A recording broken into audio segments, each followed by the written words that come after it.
everyone, how you doing today?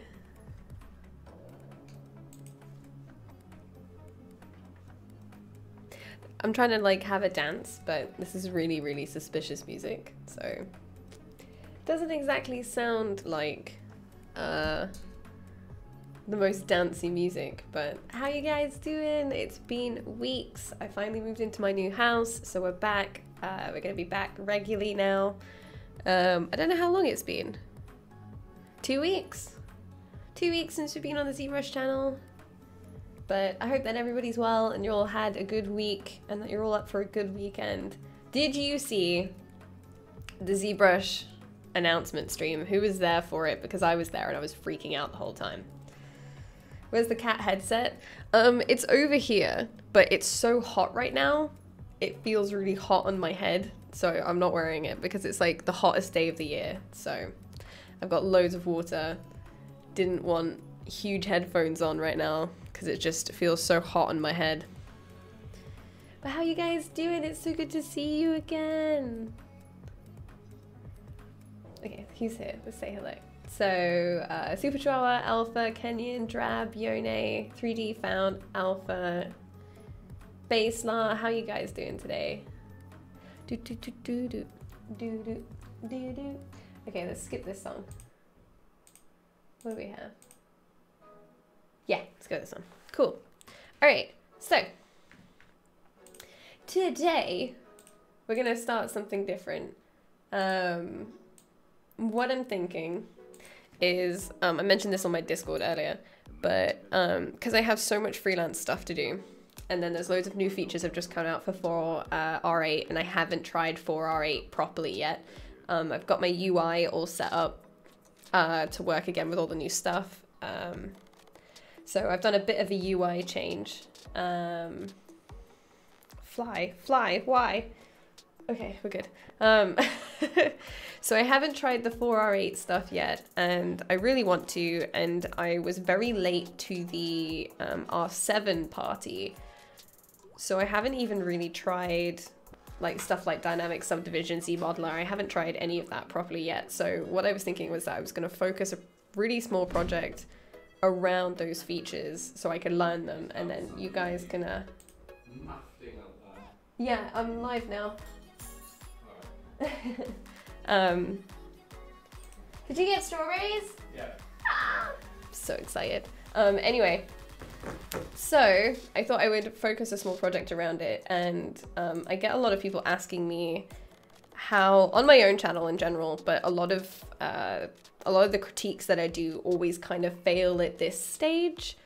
And I wanted to go through, as a 3D artist, how do you take a concept, how do you break that concept down, and then how do you reference it properly so then you have all the stuff that you need to be able to make it in 3D. And this is something that's very key to video games, because a lot of the time you'll get a concept that looks kind of like this, and it's not very, like, it's clear enough, a lot of the form is suggested, a lot of the key form is there, but you can't really tell what everything is. And there's a whole backside where there could be stuff going on over here. Is it symmetrical, or could I make it asymmetrical? Like, what's going on the back of this piece? What exactly, because they've got a line here. Does that mean that there's like this kind of like concave in there? What's holding this in? Is this attached to the drum this way or underneath? Like, there's loads of, gum, thank you. But yeah, there's loads of questions that you can have that aren't answered in this concept. So you kind of have to fill in a lot of the gaps yourself.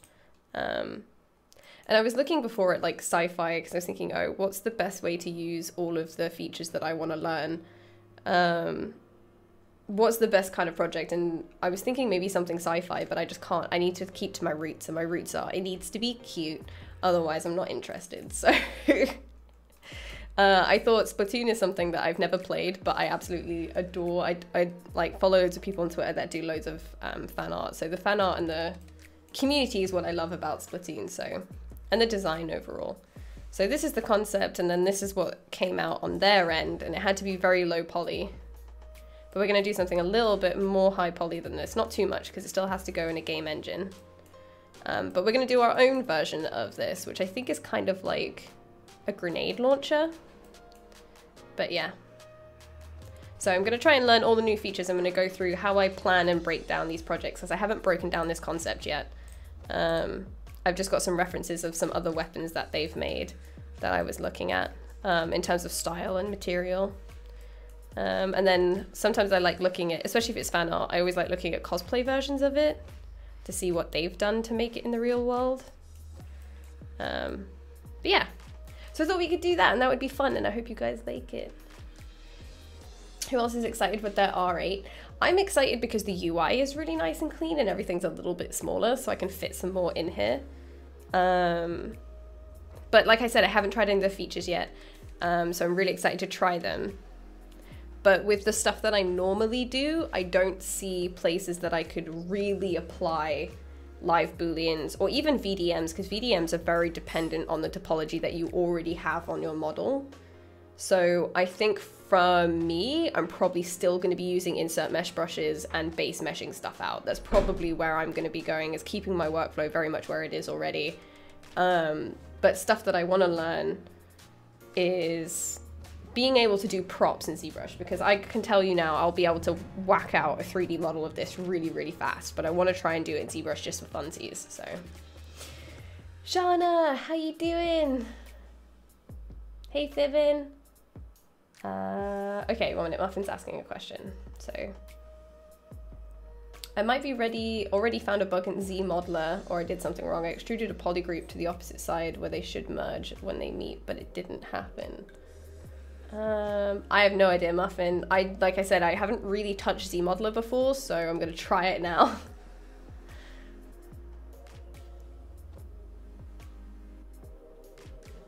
Hey Asin, how you doing? Okay, so what we're gonna be doing is doing some prop stuff. And first I'm gonna take this, and I'm gonna take it into Photoshop. And that's only because this is what I normally do when I get a concept. So I want to break it down from, ooh, I had a list. I had a list somewhere of what you're supposed to do. Ooh, I left it somewhere, 1 minute.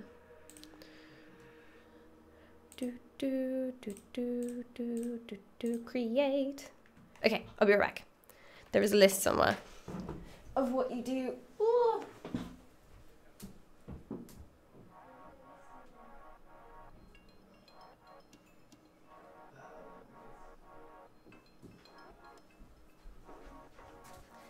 I was prepared today. Okay. She says when she had to go in another room to go get the thing that she prepared.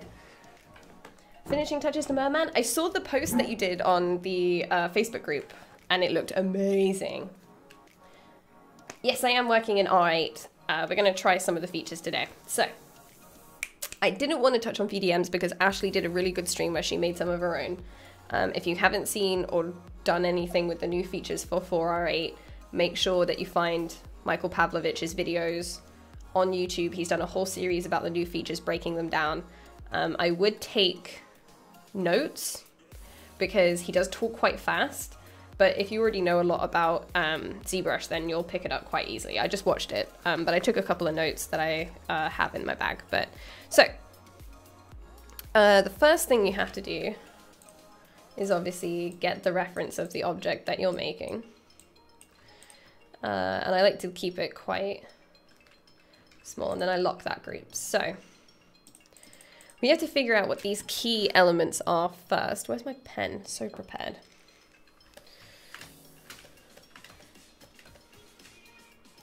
So the parts we need to figure out, I think, that are the most important is I need to figure out what this is. I need to figure out what this front piece is, and then the back piece. So I try to break it down as these are my primary forms, which we could break down even more. So that's a primary, that's a primary, that's a primary, that's a primary, okay? So try to break it down into chunks. So I'll handle each chunk separately. So this is the body. And then we kind of have like even though this is the handle, I know this is the handle here. This is the handle. And ooh, another good handy thing is gun anatomy.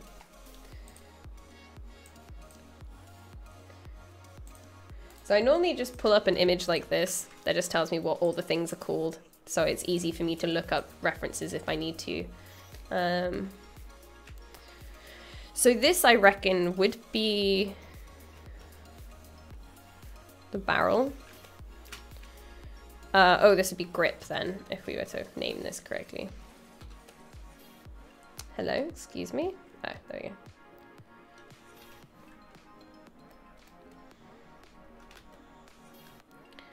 Okay. So, that's just simple stuff. Yeah, Shayleen is really formal. Only my mum and Peter call me that. So if you want, you can call me Shay, but Shayleen just feels like I'm in an interview. Okay. Grip, barrel, body, and that's how I'm going to kind of separate it off with my references. So this kind of looks like a grenade launcher to me. And every design is grounded in some kind of reality, which is obviously like ours, but it's grounded in reality. So you have to kind of take your references from something from the real world. And what they've done is they've then adapted it to work in their reality. But if they didn't use anything that was from ours, we wouldn't know what it was when we looked at it. We wouldn't know what it did, what the purpose of it was, how you used it without when we looked at it, if it wasn't grounded in our reality in some kind of way. So I'm just going to bring up a picture of a grenade launcher, and all of them look quite cartoony. But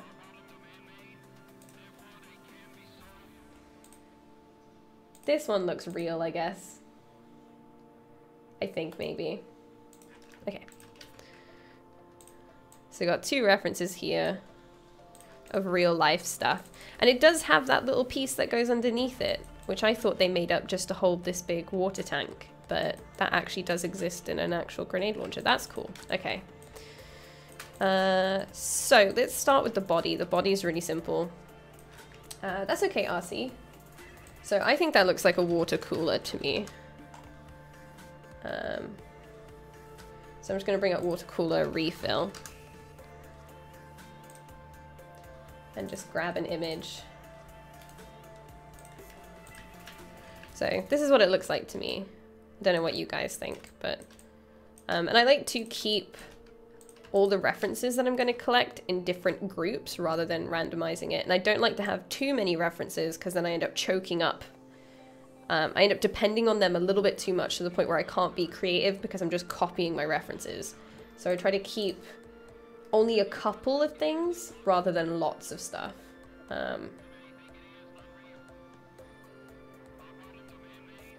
So there's one that has a handle, but I'm not sure if I'm going to put a handle on it. I think I'm just going to keep it round, but we'll keep it there just so I can look at it. Water cooler vat. Water vat with green paint. Yeah. So I think I'm going to make it green, but then on the inside have pink ink, because I think that would be cute. Although green and pink might not mix very well. Let's have a look. Green. Let's just source this green color.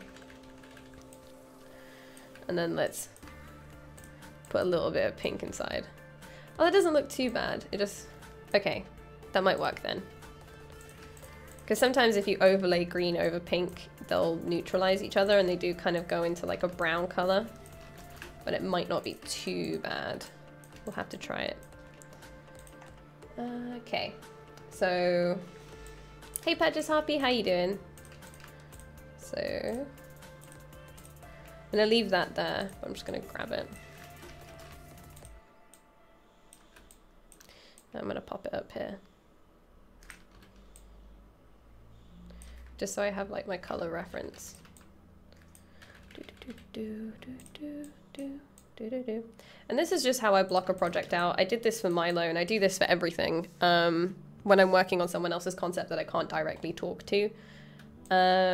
And like I said before, when people send me their work for critique, often it falls flat where the breakdown happens. People create what they think they see, but they don't plan out each piece that they need to create. And often it ends up being that you're creating a piece and you get stuck a lot because you go, I don't really understand what this jacket does or what this jacket is, or I don't understand how these shoes work. I'm not sure what these, because normally when they add bracelets or jewelry, a concept artist will just add like a line because they're like, that'll do, right? But when you then have to turn that into 3D, that piece isn't explained to you, you don't know what that is. So you have to do the research to find out what kind of time zone is the character from, what are their influences, reference those things, not just the concept itself, and then figure out what that piece of jewelry is from those influences rather than just doing exactly what you see, because there'll be a lot of stuff in here that isn't really described, like this piece here or this piece, that they just put in there as ways of breaking up the form for the concept. But then what does it turn into when it's in 3D? Do you take that literally, or do you try to find another way of breaking that down? And here, this is just a black shape. You don't really know what this shape is made up of, right? But in the concept, they've added 2 cylinders, and then they've put like this rectangle here. But you can't really tell either from the 3D model what that exactly is or what it does. So you've got to kind of sit and break that down. And I'm guessing this is the aimer. So you use this to aim. So that's the sight. But how does this piece then attach to this piece? This is all stuff that you have to figure out in your early planning stages, not while you're working, because you'll just end up wasting loads of time. Okay. I think that pink thing is the safety. That's the thing, you think. So what we've got to do is find out what is the safety on the actual grenade launcher, and then how can we apply that to this? You know, how can we take these key pieces that make up a gun and apply it to this really stylized version of it? And I definitely want to make these little keychains because they're adorable, so we're definitely making those. That's why I picked this one, because this is really cute. And I'm really sad they didn't put it on the actual thing. So here you can't see a trigger, right? There's no trigger. But what they've done is, I think this is the trigger on their version. So the pink is self-destruct. Good advice. I'm glad, because this is stuff that I used to do wrong all the time, and I've only recently started doing, but I never seem to show this part of my development, I guess, so I thought that it would be interesting maybe to a couple of people. Okay. So, the next part we need to break down is what sits around it. And I think it's just whatever this is. And what they've done is they've almost made it look like it clasps on top. But it seems to clasp on top, but then not really be held. Oh wait, but if it's a water cooler, then the neck of the water bottle will go through this part. So that's kind of what holds it in place, I reckon. So you've got to figure out what these little clasps are. Which, when looking at this, it's kind of like this piece. So what I'm going to do is I'm just going to copy this, and I'm just going to paste it up here to kind of like reiterate that this is kind of the connection. I can probably have some design liberties there. I can have a bit of fun with what this actually does. But it looks like what it connects to the grip in some kind of way. So yeah, it connects to the grip, and I guess it's the shoulder guard.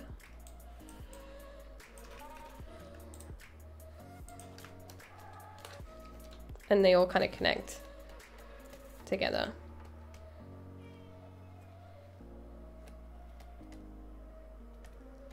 I think that's called a shoulder guard. Please correct me if I'm wrong, but I'm just making names up.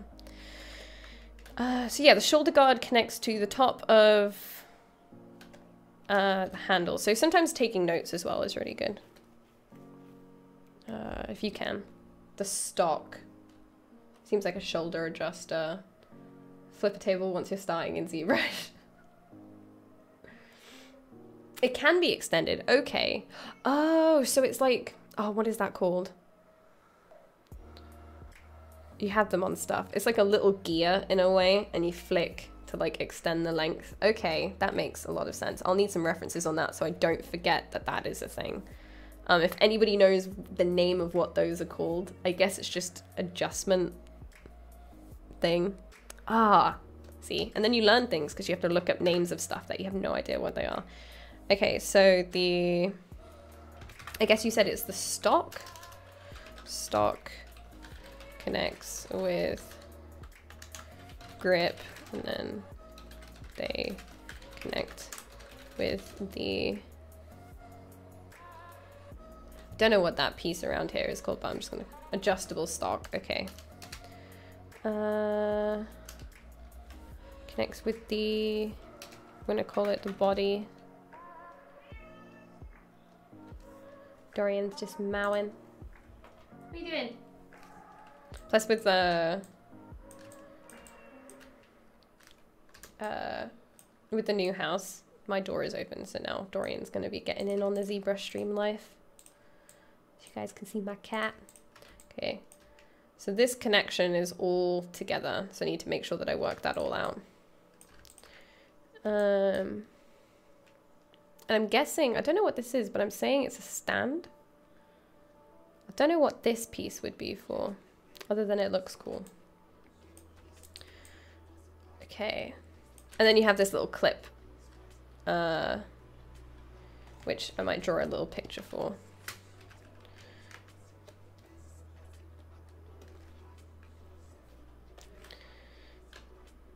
So it kind of just looks like this.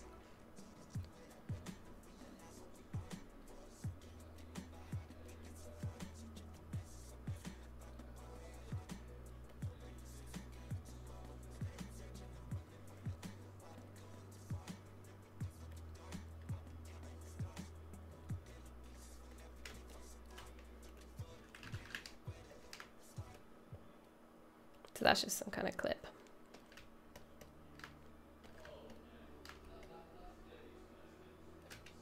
Mona, how you doing today? Okay, so that's this piece. Just gonna move that. And I just like to take notes and just look really closely at the forms that they've put on their piece. So this is adjustable, okay. So if we look up adjustable stock, we can see, there we go, perfect.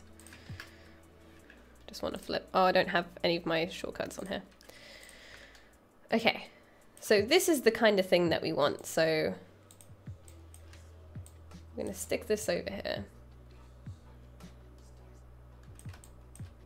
This is kind of what the stock looks like. Hey Gary, how you doing today? I'm just doing some planning. Sounds boring, I know, but everyone should do it. So what are these tiny little things called? I can guess what they look like, but I don't know what they're called. Okay. So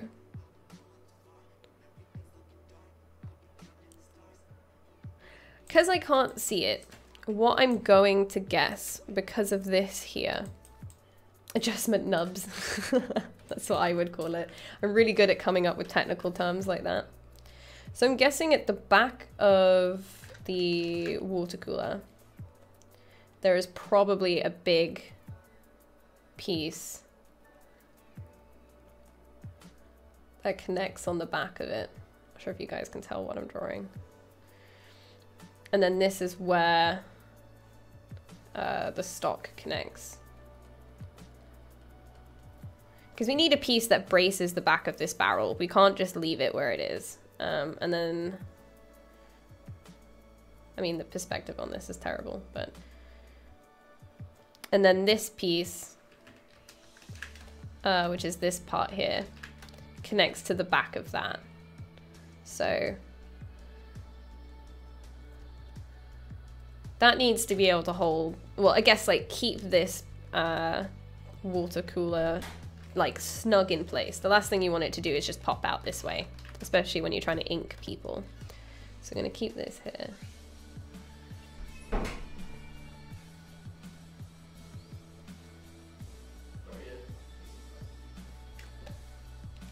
Just ordered ZBrush from Notice, sadly not shipping in weekends. Oh, what? Why are you getting it shipped? Or if you bought like a physical copy?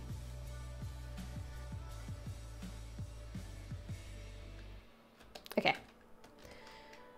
So if we color this in green, so I don't forget that this is the water cooler part. And I'm sorry that these are terrible sketches, but I get asked a lot if you have to be good at drawing to be a 3D artist or to be able to use ZBrush, and I always say no. And the only thing that you really need, that I personally use drawing for, is this kind of stuff when it comes to 3D. I mean, I am also a 2D artist, you can't tell. Sure, you can tell from this amazing drawing, but I actually do a lot of 2D art at work, but in my 3D stuff, this is all I really use it for. This is the back, just so I don't forget. Oh, it's a digital copy, but they don't generate or ship on the weekends. Oh, okay. Huh. I always just got it from ZBrush, so. Okay. But yeah, this is all you really need for drawing in terms of 3D. This little piece is quite vague, so I drew out what I thought that it looked like. You know, this kind of stuff is just really helpful for me personally when breaking down concepts, because I can literally just say, I don't know what this piece is. I'm not going to figure out in 3D because it's going to take far too long. So what I'm going to do is figuring it out in 2D first. And then this is how like I'm able to break stuff down and figure things out for me personally. But you don't have to be good at 2D to be able to do this stuff. If them drawings were in a museum, they'd sell for millions. Millions!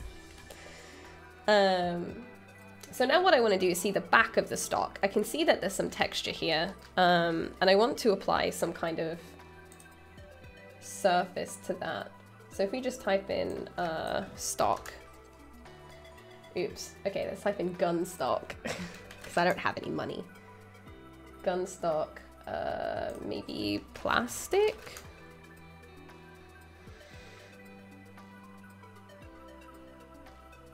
And this is where I can probably take artistic license with what I want that texture to be. But I just want to look at what other people might have, and it just looks ribbed. So yeah, I'm guessing for grip, that's why it has texture. Or it's just to look cool. Sometimes people make functional guns just to look cool as well. Okay, it's kind of like a shoe tread. Oh, that's what it might be called, just tread. Okay. So we have this kind of texture.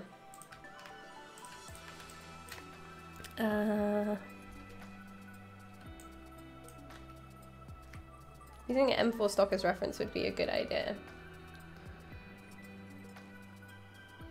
You gonna make that gun? I am, and it's from the game Splatoon. I don't know who the exact artist is, I'm sorry, but it's from Splatoon. Gun nut in real life. That's the thing, I don't know a lot about guns, but I guess that allows me to I can learn something by knowing what the basic anatomy of what it is that everything has anatomy, by the way, but I can now look at the basic anatomy of a gun and go, okay, I need these characteristics for it to look like a weapon, and then I can play with it, because a lot of what I do is stylized, but it won't be realistic. It will look stylized like this. But I just want to see what I can do with it that's different from what the actual game did. Because obviously they had a lot of technical limitations. Okay. So, had to delete my text, just wanted to ask whether these guns are from Splatoon. Oh, yeah, they are. I love the game. I've never played it. But I absolutely love just the visual, and the fan base as well are amazing.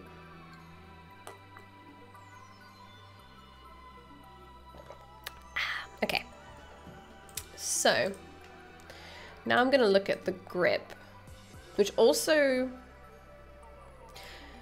I guess it's quite plain here. I was gonna say the grip is so plain, it seems almost like it's a magazine as well, but I guess the grips are always plain. But I mean, we also have to think, how are we going to reload this thing? Do you just push it out and put a new one in? I guess so. If it works to the logic of a water cooler, then you would just remove it and put a new one in. Or, on the other side, we could put a little cap, so you can uncap it and fill it up, kind of like a water gun. What do you guys think? I think we could do that, wouldn't it? Water gun cap. You can kind of give it like a little screw top. Let's just look up screw top.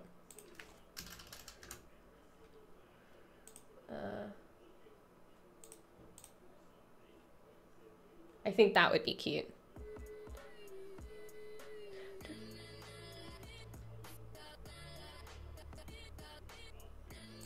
You just flip the front of the gun because it has the hinge. This thing here? This is why I like doing this stage in front of people, because then they can tell me. So you would flip this part, so it would flip up that way.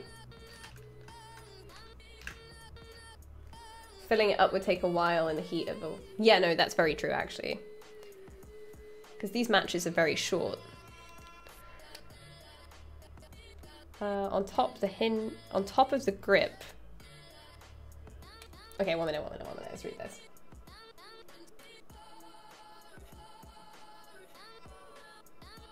I have played Splatoon once, I can definitely say that if you want to get good, then it takes skill I don't have.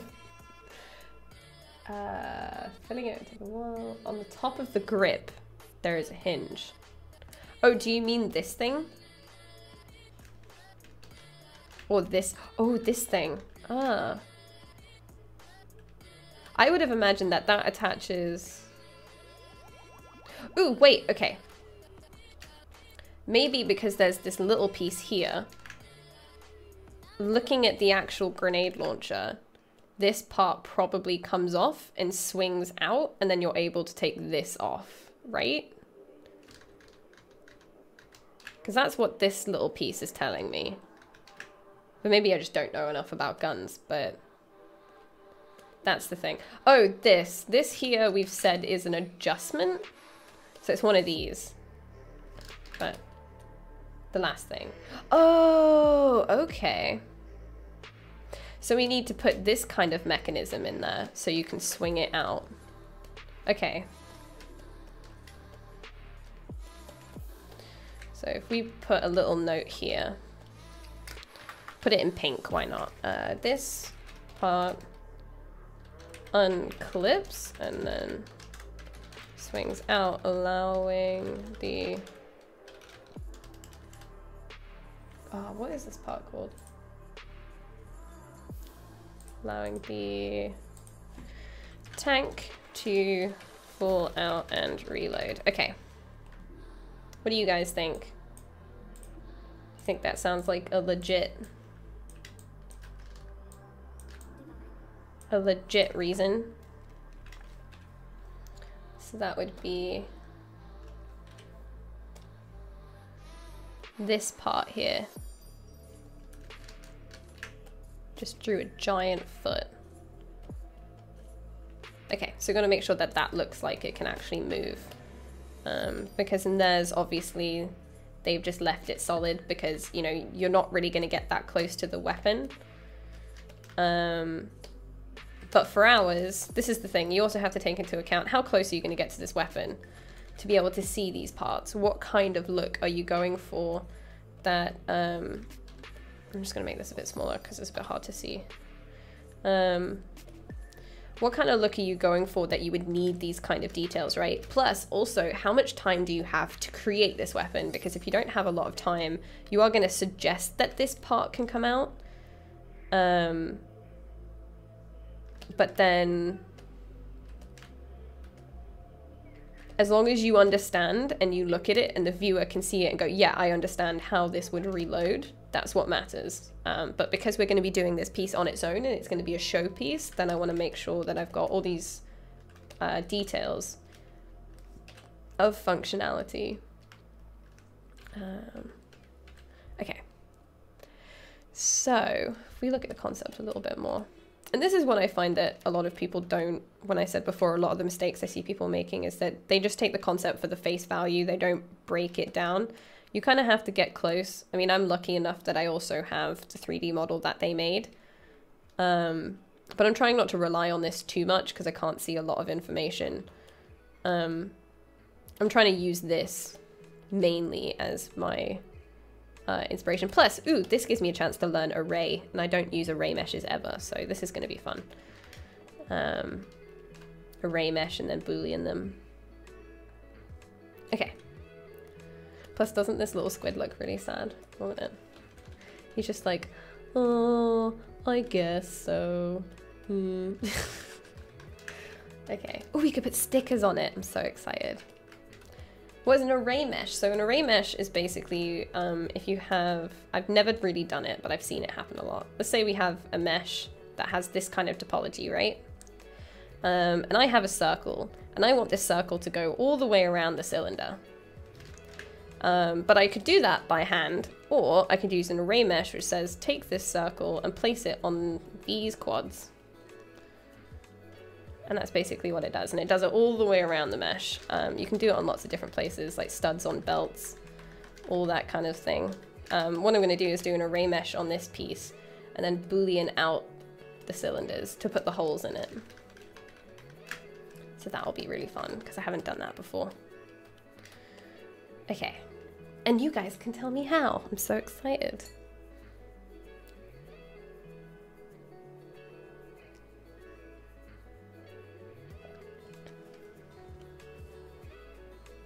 That's a micro mesh? Thought it was called array. I might be wrong. Let's look it up.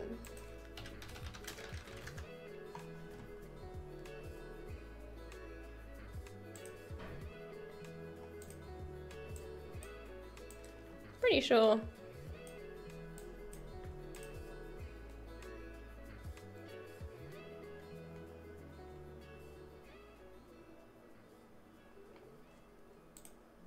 Pretty sure it's array mesh, but maybe I'm wrong.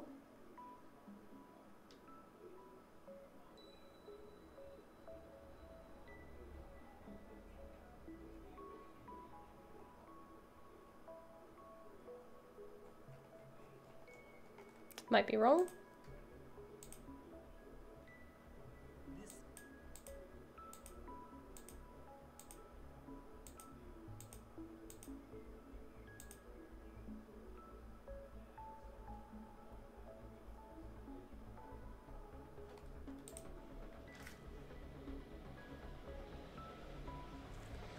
Live Booleans, yes, we're going to play with those. I want to get more into the kind of hard surface side of ZBrush right now.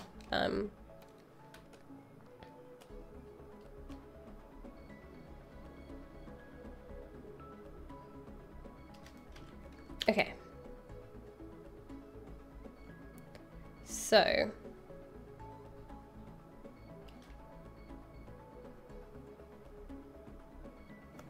You could do an array mesh and make the front barrel by making one selection and repeating it using the array. Okay, I'll have to have a look.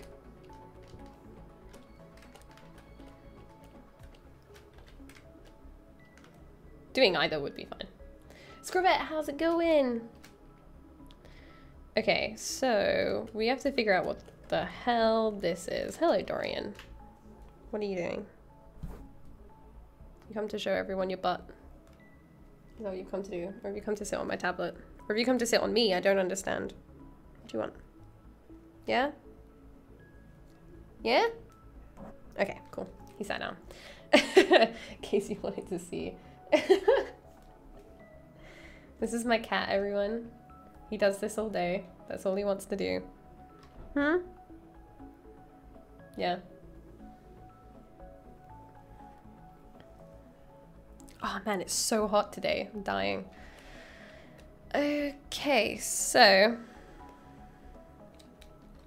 this part probably attaches to whatever this is. So I'm gonna grab this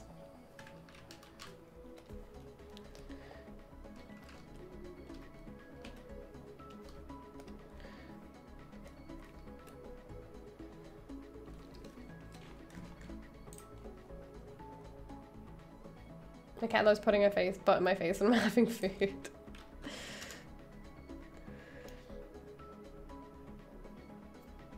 Doing anything in ZBrush is fun. Learning new things is fun. That's my motivation, really.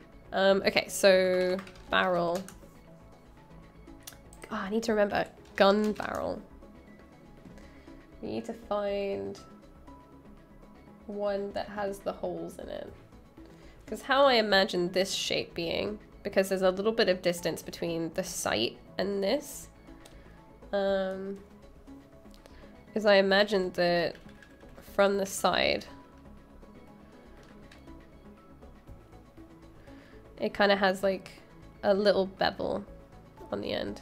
No, go away, sticky keys. No one likes sticky keys. Okay. And then on the inside, it looks like it kind of goes in a little bit. Because obviously it has to go all the way through. But it looks like it goes in at an angle. And then this goes in there. And then it's obviously, it's got the holes, but the holes are on an offset. They're not the same all the way. So yeah, it's kind of how, oh, and there's a little bit of a bevel it looks like here. So yeah, that's how that shape looks to me. Give me some poor little guy. He's just gonna go to sleep now. That's all he's gonna do. He's just gonna go to sleep now for like the next hour. I'm trying to keep my headphones away from his ears because he gets really angry and then he starts biting me. So yeah, it looks like this sits in there. And then all the ink comes out.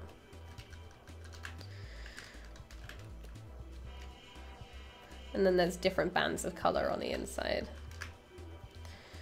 And then wrapping around that is the sight. Because looking at the concept, what makes me think is that there's a little bit of distance is this little piece here. I'm not sure if you can see that line. So,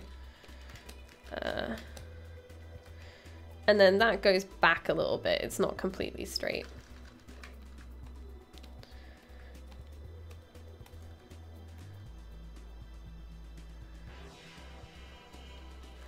We can probably push it back a little bit more as well.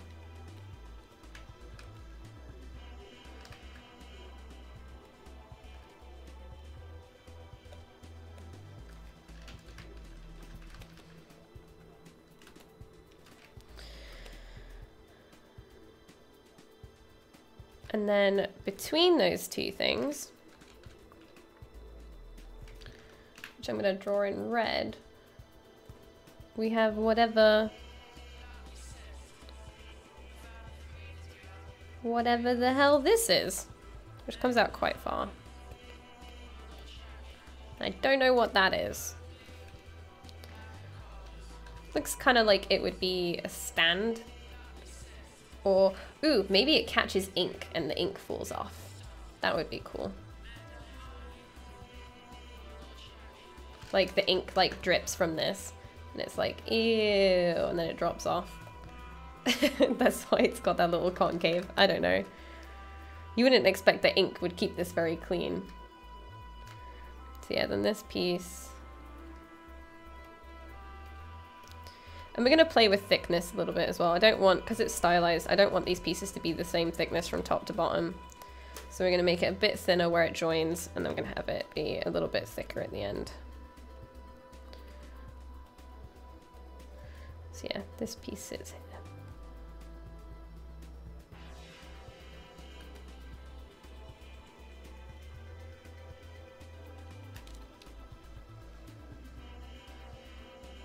Oh, everything went awesome. Thank you, Vertigo. The little thing that gives distance is actually the object that goes under the barrel. Oh yeah, which I also think is part of this bevel too. I think that bevel would be nice rather than have everything be completely straight. But yeah, I think it's just the way that all of these three pieces connect creates that distance here. So these two pieces are probably quite snug.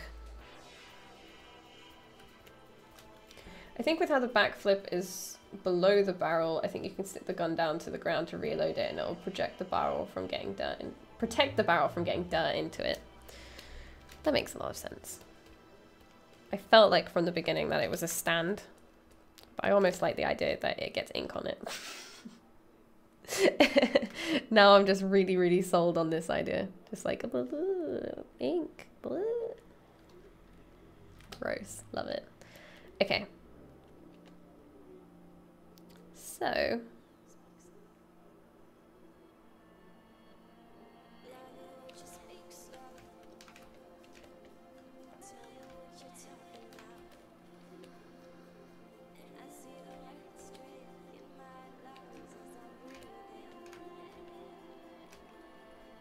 Looks like they kept all of this the same color. I'm not sure. Looks kind of like it might be slightly different here. Maybe it's the fill. Oh god, my back. Ah! Oh my god, I was like slouching so bad. That's terrible. Guys, don't slouch. It's bad for you.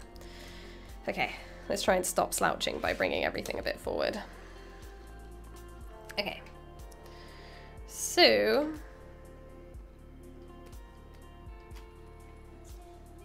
Good morning, Bacon Bolts. How you doing? How are you today?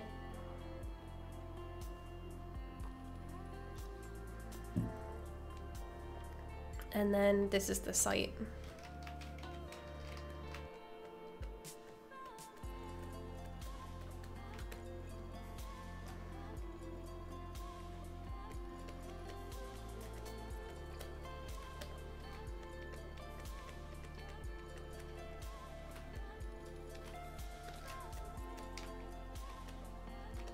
What are you going to be sculpting today, Bacon Bolts? Ooh, everyone, it's been ages, so post in the chat any images of what you're currently working on, because I want to see. Okay. So we have whatever this is sorted out. And I'm just going to take this and just highlight that so I don't forget about it.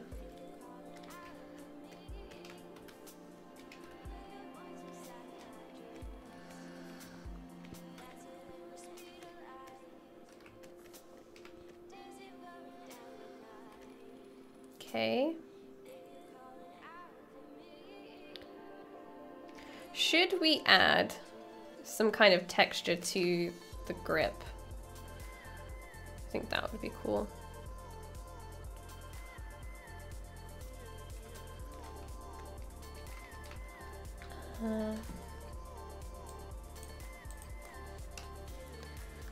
Gun grip.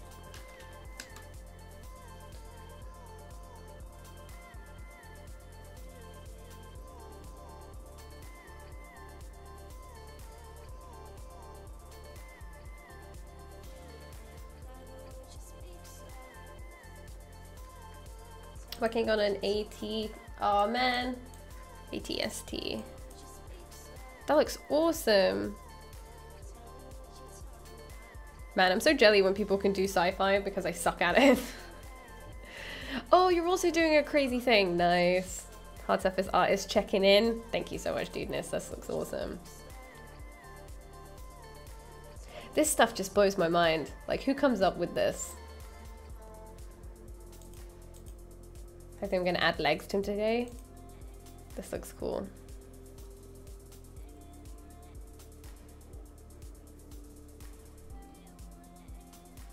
Man, so much different things. Show me grubber. Oh man, that's awesome. So many sci-fi alien thingies. Let's have a look. Oh, Anthony Jones's stuff's amazing. Awesome job. Really cool. Awesome work, guys. These are all looking awesome.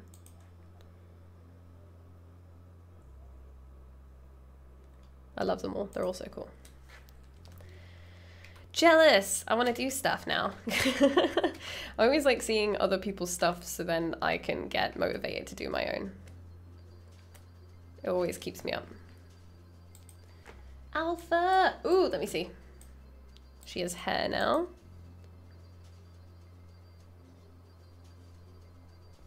Cool. Her face is looking a lot better than the last time I saw it. Really nice. Can't wait. Okay.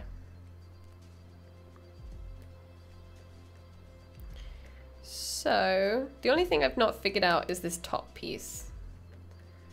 What I might do for that is do some blockouts in 3D of just really simple shapes, kind of mimicking what they've done here, and then I can figure it out. Because what I'm thinking from the top is that it's kind of just like this.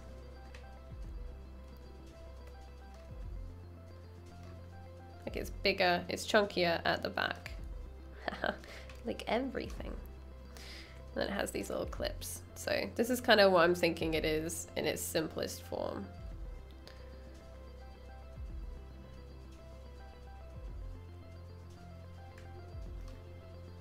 No, go away. It's probably not like up and down either. Like it looks like there's a kind of slant going on there. And then this actually connects to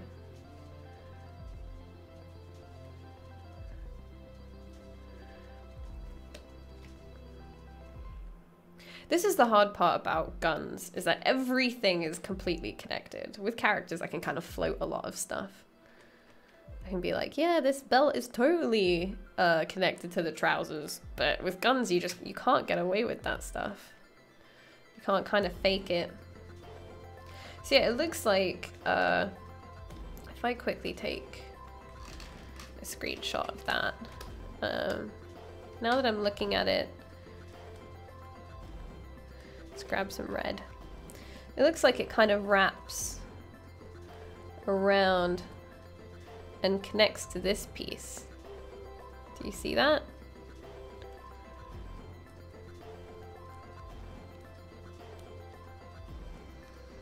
And then it clips to whatever goes down here. So it's kind of like one big piece. And yeah, these sketches might seem rough and like they don't make any sense, but yeah. Okay. So I'm pretty happy with that. I'm pretty happy with the breakdown so far. I think I'm at a point where I can start figuring everything out in 3D. So all I do is just grab everything, do Control Shift C, which is just special select, special copy, sorry. And then I'm going to take this, I'm just going to plop it in Pure Ref, and there we go. And then I'm going to take all of these, make them a little bit smaller, and make this like my key focus. And then we can start like, kind of saving a little bit of blank space. But these are more just other weapons that they've made that I want to look at for more like, not only presentation of how they've presented them, but also like what they've done in general to other weapons that they've made. This is just a cute piece of fan art I like. Where people have designed their own weapons, and that's some cosplay prop, which I've mentioned before, that I like to look at for reference as well. So if we save this, we need to make a new folder. If we go to Projects 2017, Splat Gun, Gub. Make a new folder called Ref.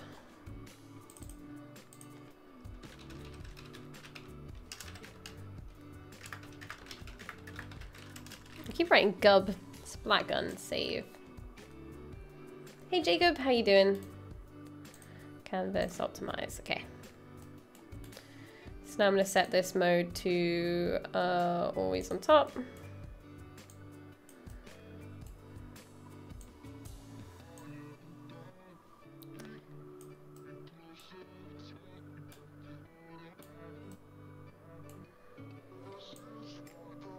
Okay. So now I have this. I don't really need this anymore. It was more just my figuring out. And I've kind of got my references here.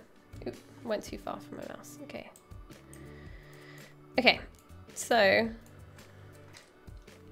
the challenge is, let's make it in ZBrush. So, Canadian environment artist here. What's a good program for level designers? So, depends what your definition of level designer is. Because for me, level design is when you have pre-made assets and you're putting them in engine for gameplay design. That's what I see level design as being. And that's what a lot of gameplay designers and level designers do. If you mean environment art, then what you need basically is 3D modeling software. It can be Blender, ZBrush, well, ZBrush for like high poly stuff, but Blender, Maya, Max, and then some kind of engine. So it can be Unity, Unreal, or there's the one that's done by Amazon that was CryEngine, and it makes you want to cry. But if you want something that just has pre-made packs and you just want to design levels for gameplay purposes rather than creating them yourselves, then you probably want to get something like Unreal and just purchase like a free pack of pre-made assets and make stuff like that. But it doesn't really depend on the engine. I think if you're making your own assets, then it doesn't matter because you're making assets and you can make them for any engine that you want to work on. But if you want to do it purely for a design, and by design I mean you're a designer designing gameplay or like functions of the game, then you don't, you probably just need an engine, which can be any real engine that you want. If you aren't a coder, I would probably say use Unreal though. If you can code, then use Unity, I guess.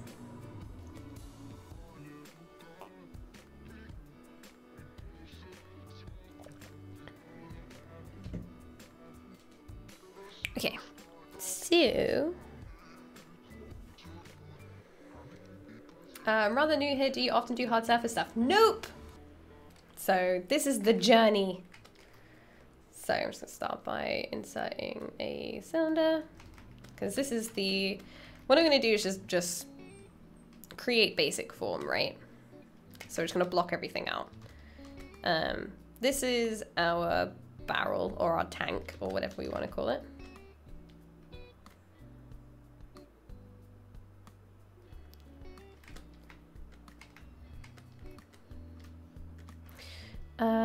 And then let's get in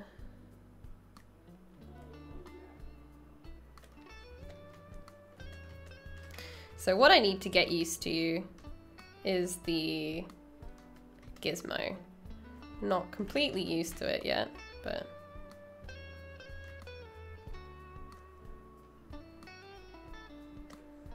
look, it's our handle. Lol.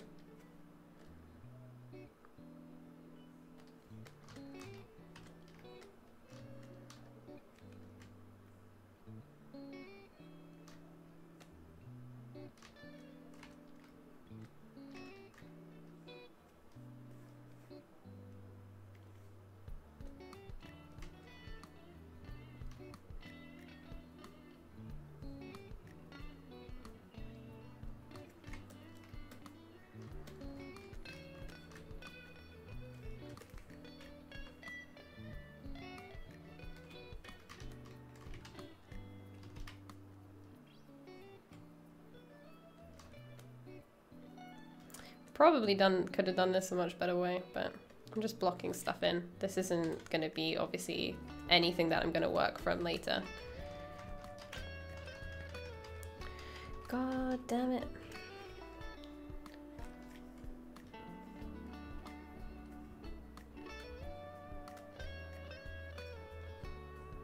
Is this upside down? Oh, it is, I think. No, it's not. Okay, cool.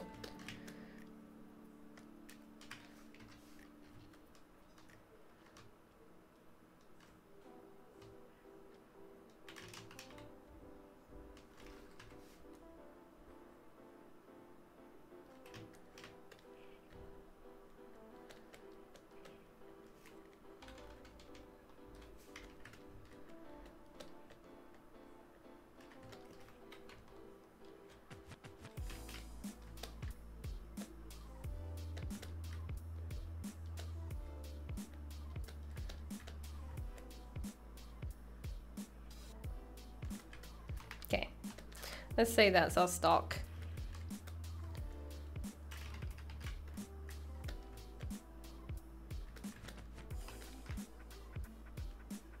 Check my floor? Oh yeah, true. Yeah. Okay, yeah, no, I have to turn this. That's okay. We'll do that in a second. Da, da, da, da. How are you finding the stability of R8? I've had a few reports on crashes. I haven't really used it that much from before now, especially not like the new features yet. So we'll see how that goes. But so far, I haven't had anything. I don't know about anyone else though.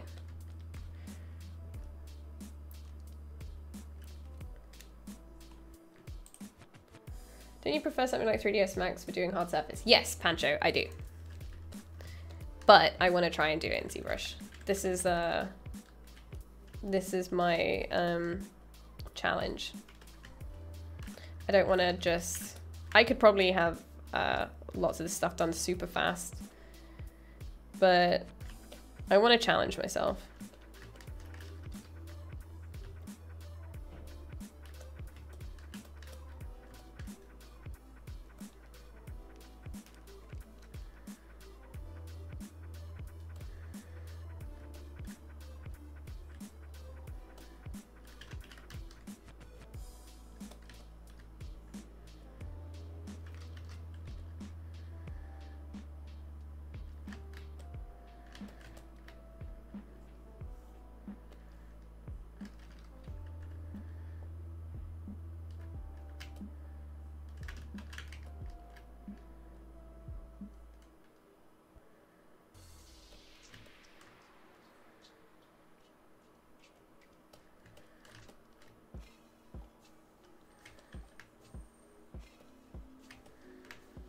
Okay, I feel like this has to be a bit longer.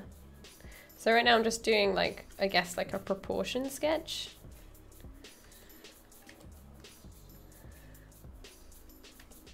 Figuring out the proportions of everything.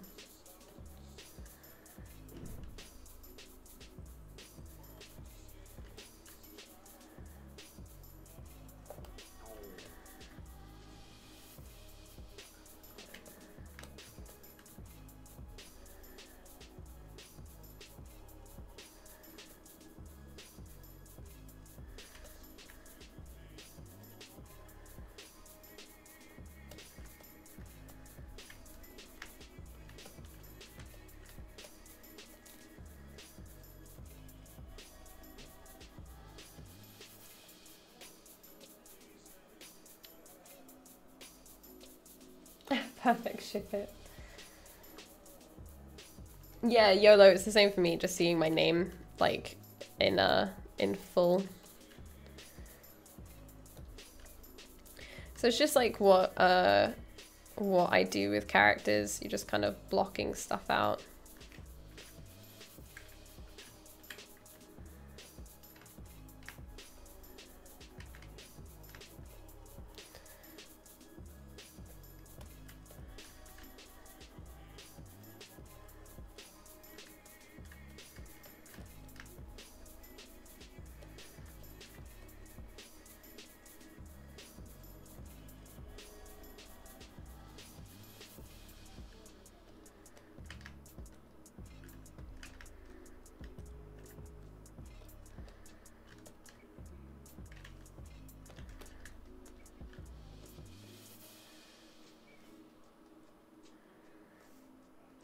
Do.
Okay.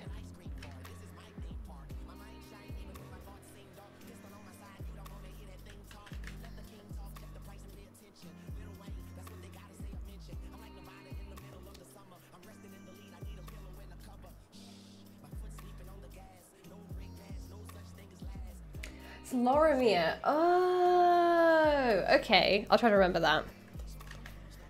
I was like, ugh. How come you changed your name?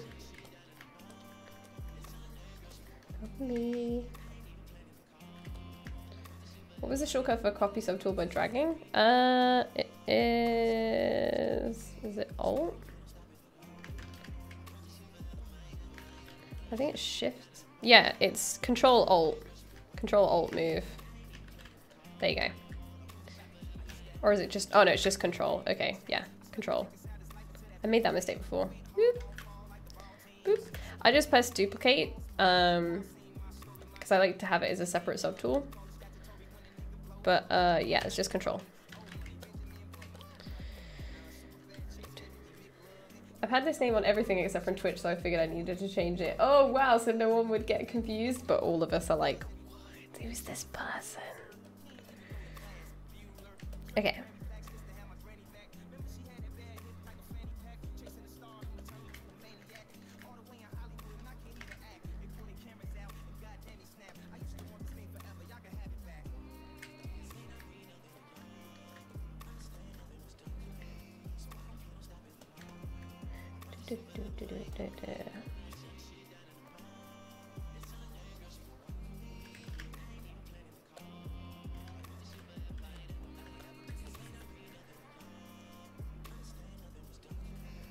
I'm so hungry, man. Can't handle it right now.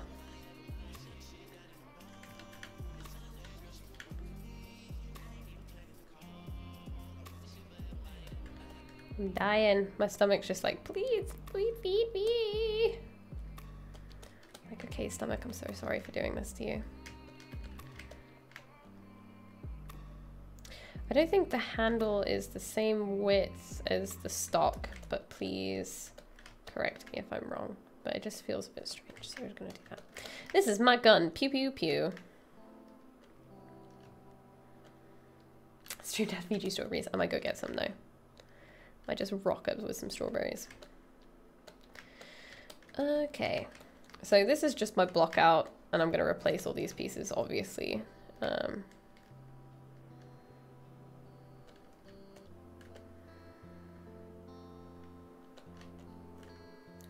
Just insert another cube. Plus, one of my favorite things about the changes is not any of the features, but it's the fact that if I insert or append anything, it goes straight to whatever I just inserted, rather than it being on the previous subtool. That blows my mind. Because it used to be really annoying that when I inserted a mesh that it would stay, it would put it in, but then it would stay on the old. Might bring these in a little bit actually.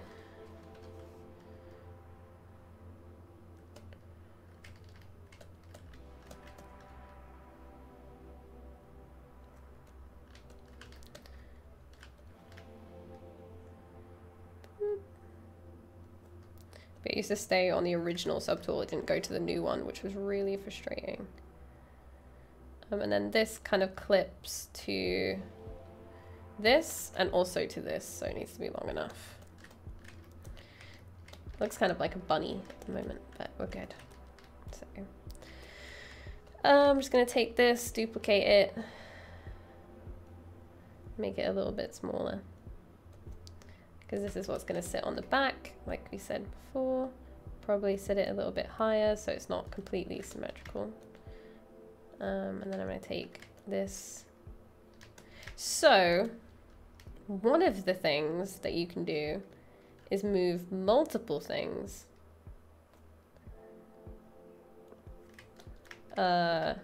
together. So, how do I do that? I forgot how you do that. You can like select multiple subtools. Oh, this one, transpose all selected subtools.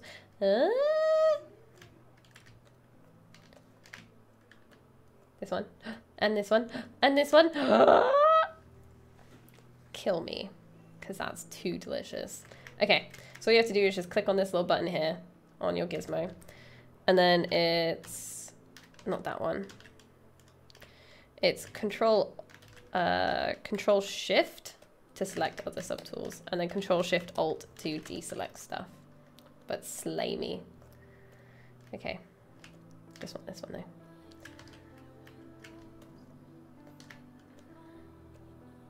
So this part goes there. Thanks, Lorimir. Appreciate it. I guess I should call you YOLO though.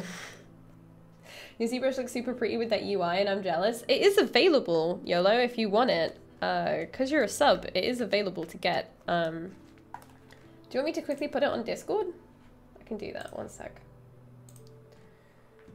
I think I saved it on my Google Drive.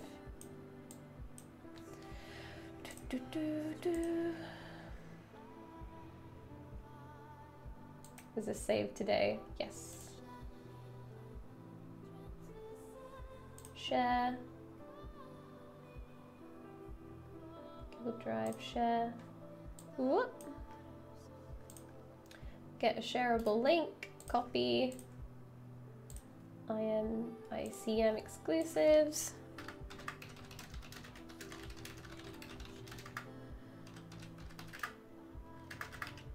ZR8.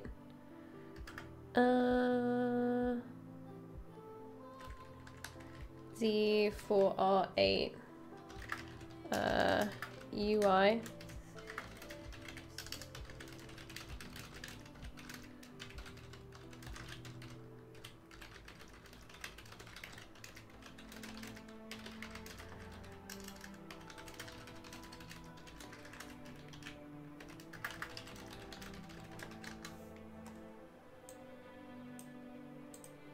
There you go. Take it. If you go to Discord to the ICM exclusive downloads, you can get it. 45-day trial of ZBrush for anybody who wants to test it. Yeah, if you go scroll down or go to like Zomix just posted pixelogic.com/ZBrush trial, you can get a 45-day free trial of R8, which is all the stuff that everybody's been using on the channel so far. Thank you so much. Yeah, no, of course. Thank you so much for your support. This is like the least I can do. You won't have some of my shortcut materials if I turn off my webcam. One sec. You can see I have a few more things in this corner. Like I have the embed for putting in insert meshes. All of a bunch of materials. Some of them you won't have. So eye reflection, ZBro, all the ZBro materials you won't have. So these ones will be blank, and unless you don't have Troy's has rim light material, that won't be there. But you can just fill these in with your own ones. All of these are ZBrush standard brushes, so you should have these. The new one I love is that they made paint a standard, because I always used to use the standard brush and just change it to RGB. But the fact that they've made paint a standard brush is the best thing ever. That's some of the things that I love about the new updates. But yeah, a lot of my UI carried over, but some things didn't, so I had to change it all. So there's a few extra things from the last time I did an update. And I've moved a couple of things around, but yeah, basically. I should go get a pillow because I keep leaning forward and my back hurts, so I should go get a pillow and some strawberries. So if we look at our stock reference, where is it? How do you attach to the barrel, friend?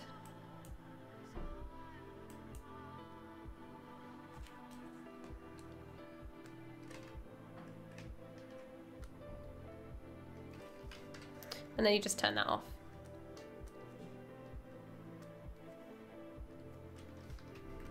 Oh, why is it all... Oh, I remember. Oh, I remember. 1 minute. So when you do this, make sure that you reselect them all again and then exit. Otherwise, the transparent version won't go away. I forgot about that. I watched that in Michael's video. and completely forgot. So yeah, if you're using the gizmo and you're using transpose all selected subtools, make sure that you select all of them again before you exit the gizmo. Otherwise, they're just going to look kind of crappy still. Okay. I'll somehow manage without those. You can just go onto ZBrush. ZBrush has so many materials you can just nab. So this connection I have to figure out. But we pretty much have everything else sorted.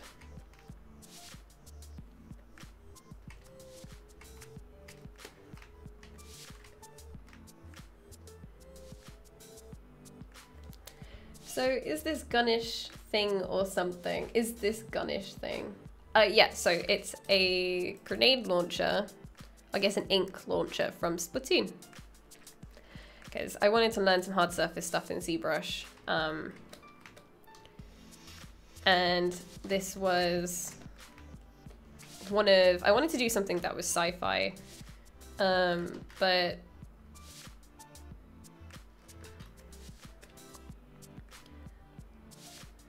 I don't like a lot of... I don't get super inspired by sci-fi designs. I do like them and I can appreciate them, and I think a lot of them are really cool, but they aren't something that I usually get super excited about when I have to make them myself, I guess. So I wanted to do something that was cute. Turn on dynamic sub and then the gun will lift. Yeah, Zomix, I will eventually. This is just a block in. So I just want to make sure I've got all the key elements, and then I'll start replacing them. And then I'll start putting in fancy stuff like using dynamic subdiv and all that stuff. I have got it down here in my overlay, so I'm ready to use it, along with like some Boolean stuff down here that I've never had before. But yeah, this is just me blocking out proportion and placement of elements, and then I'll start working into, okay, what exactly is this and how am I going to stick it all together? Because obviously this doesn't have a connection up here yet, but as long as the proportion feels right, that's what I want. And obviously I want to use lattices, which I haven't read anything about yet, so we're going to use lattices to bend this, and so much fun stuff. It's going to be great. So that looks like maybe there's another cylinder here. So we're just going to duplicate this, move it here. And I want to get used to using the gizmo as well. Ooh. So this little yellow box is like the general scale. It scales uniformly everything.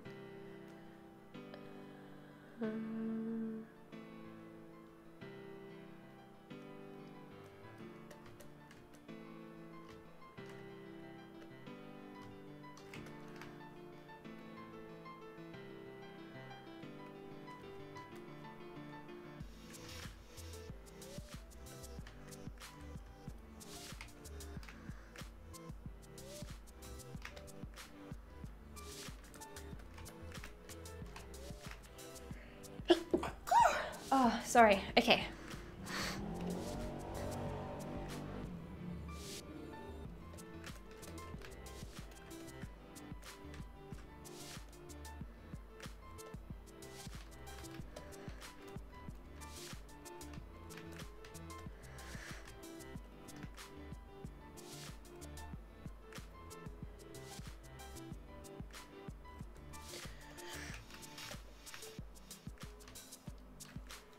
Thank you, Drysdale.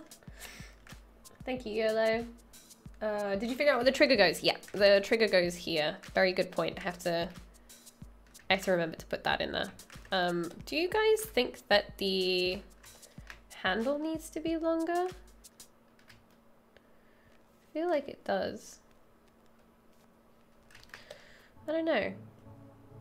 And then maybe in consequence the stock as well, but that feels a little bit better.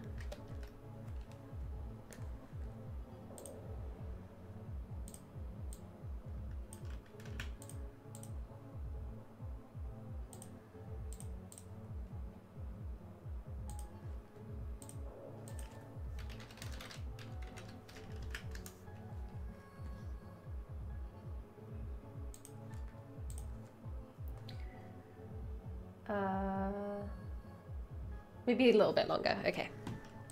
So the trigger, looking at where they've put it, they've just put it here. So we'll have to create some kind of guard, like trigger guard for it and put it here. What I'm thinking is that maybe, maybe these two things need to be a bit further back, like that, to be able to fit the trigger here.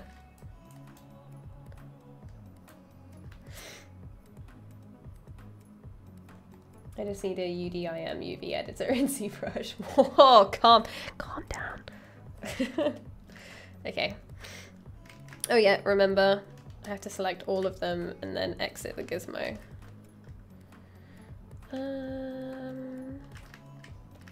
So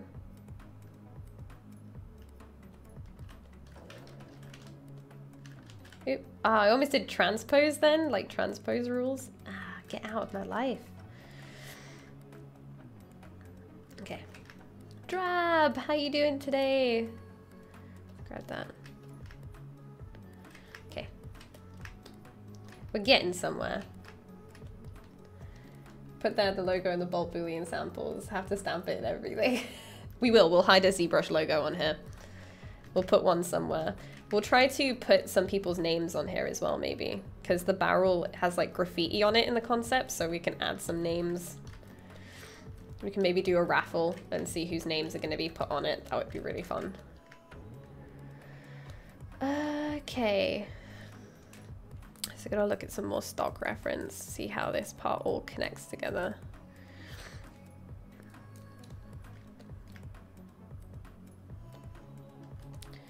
Ooh, okay, so rather than a cylinder there, let's just delete that. Where's my delete button?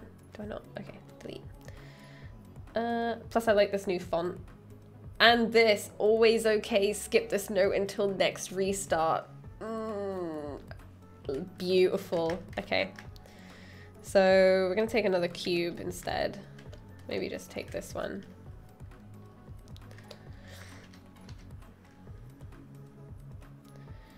And then this is gonna be connected to the grip.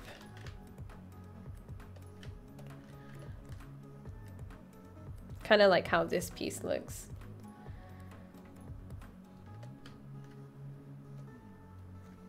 Just turn transparency on.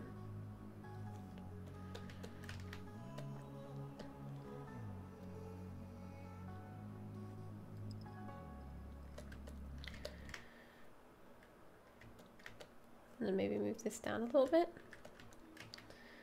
And then we can put the trigger here. And the stock looks like maybe it needs to be a little bit longer. Okay.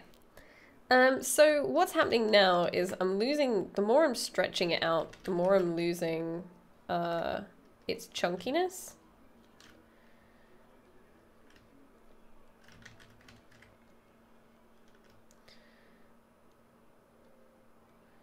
And that's kind of the last thing I want to do, is start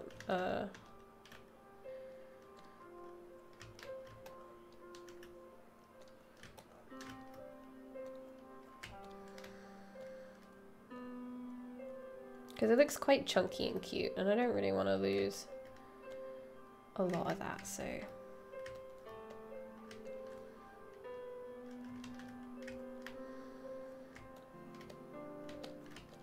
And that might just be a case of actually making all of these elements a little bit bigger and squash them a little bit more to keep it quite chunky.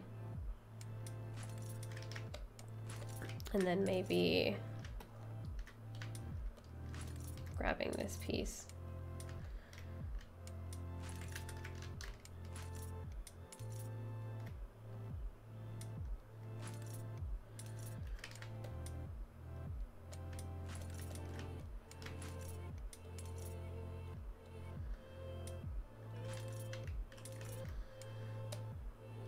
I don't know.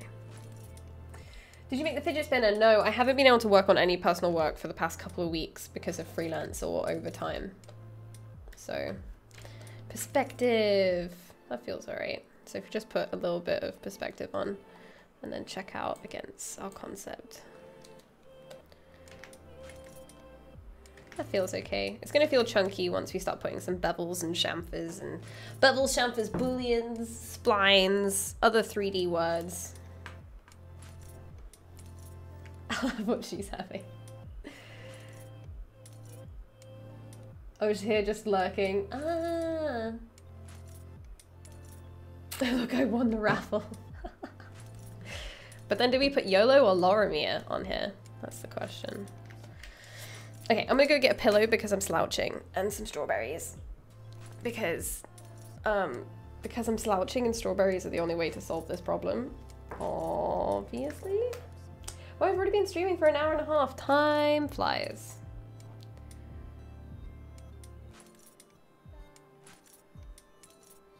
Could have clicked the polygon instead of manually rotating the gizmo. Oh, it's because I changed the position of the gizmo from the beginning. I could have reorientated it, but it was just faster to do it myself. Ooh. Put in both names. Ah, could do. One sec, guys.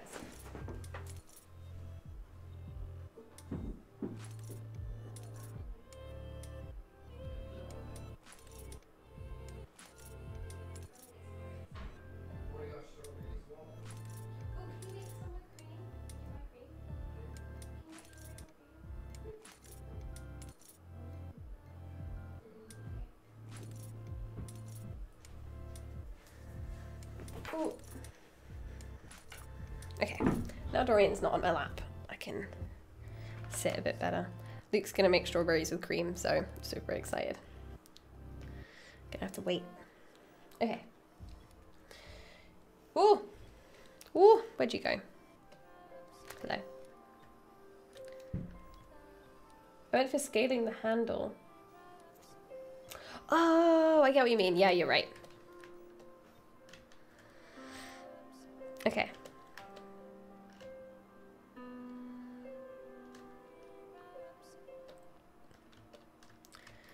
We make a little cube. Cube. Oh yeah, it doesn't do that anymore.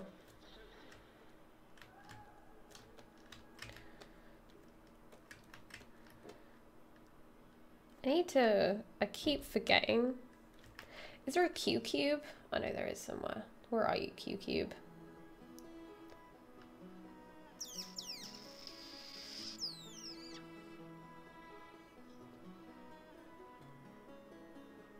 I swear I saw a Q cube once.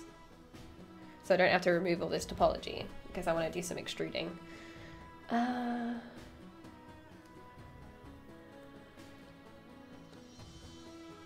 None of these names are quite like the others. Is it initialized? Okay, sweet. Give me a cube. Yes.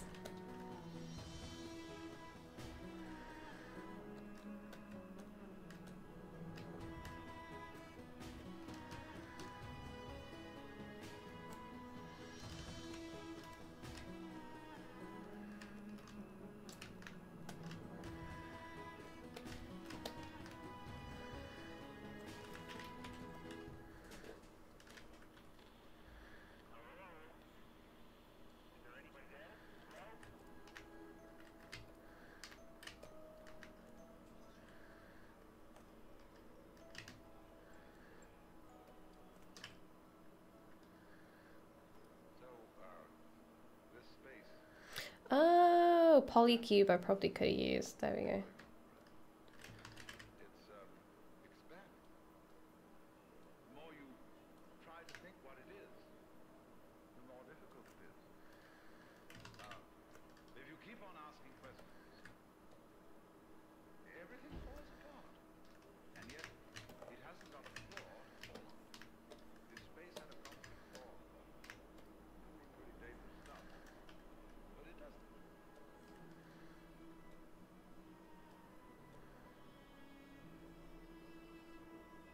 Do you guys think this goes all the way around?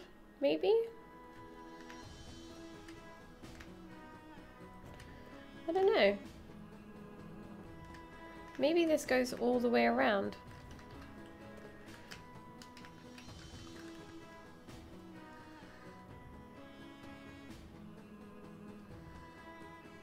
Let's look at our reference.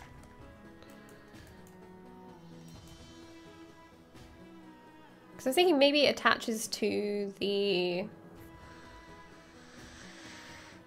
barrel. But maybe it doesn't. Maybe it's this whole piece is one big piece.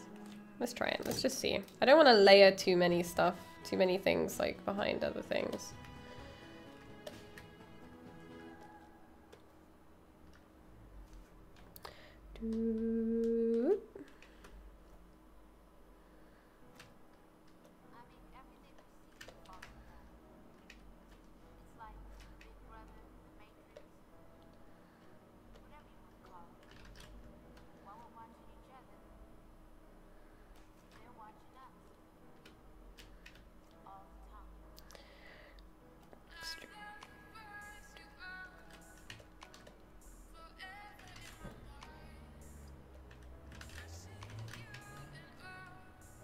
Oh, I'll put polyloop, not polygroup.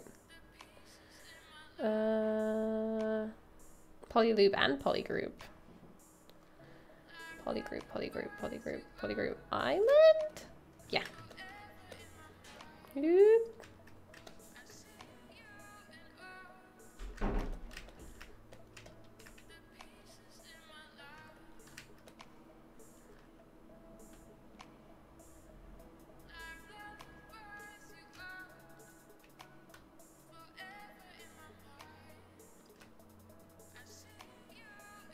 Oh, wait. There you go.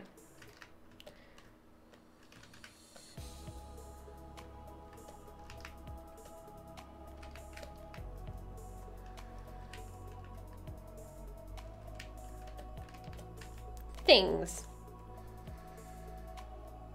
Random question, what would you want to be if you could not be an artist? Oh. I have no idea.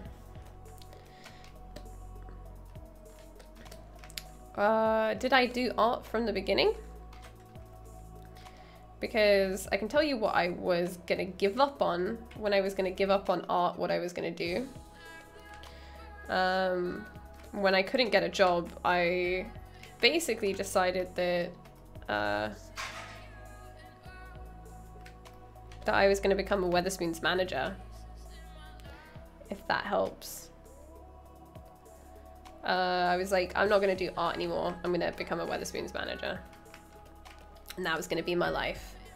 And that's just because I'm good at customer service. I hate it. I hate it with a passion, but somehow I'm good at it.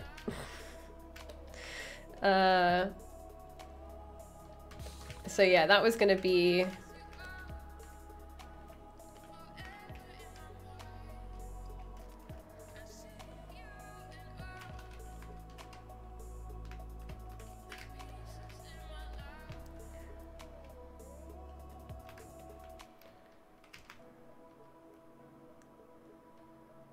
That was going to be what I was going to do. And Wetherspoons is basically like a bar.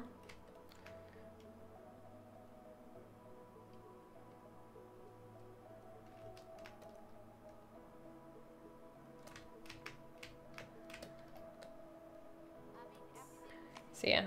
But if I didn't know about art whatsoever, I have no idea, to be honest. Mainly just because art has been my whole life. I'm not quite sure what kind of path I may have taken without it, really.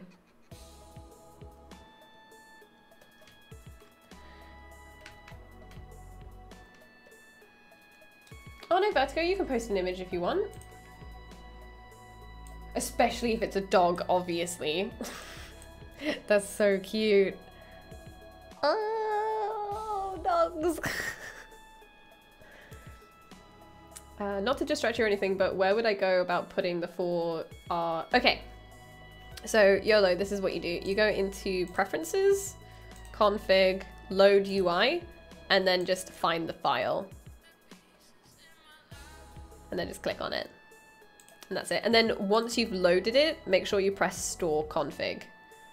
So load it, then store it, and then you're good.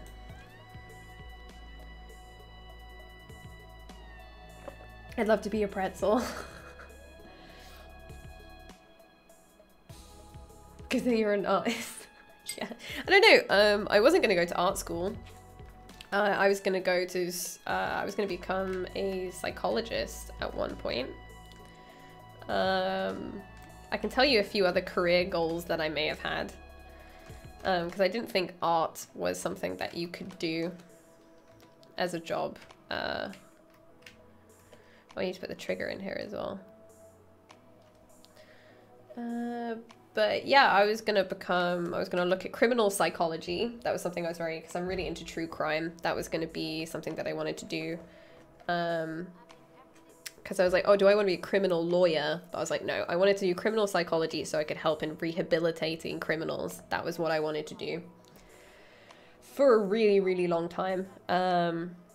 And then I realized how many years you actually spend becoming a psychologist, and that you need, to be able to get your official certificates, you have to do work experience, of which lots of clinics don't want to have interns, because obviously there's so much legal requirements, and patients themselves don't really want interns there. Like, they don't agree to it, so it's really hard to find internships for stuff like that, all that kind of stuff. And then I wanted to be, oh, what was another one? So I wanted to join the army was one, because my dad's in the army.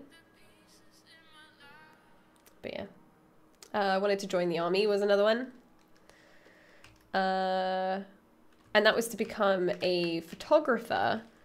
So that was quite creative as well. I wanted to become a photographer that would go, I guess, across seas with the troops, and take photographs of them for the army. Because the army, basically, if you pick a job role within the army that's not necessarily being a troop, they will pay for your entire education if you agree to work with them. At the time, you agreed to work for the army for 8 years after your education.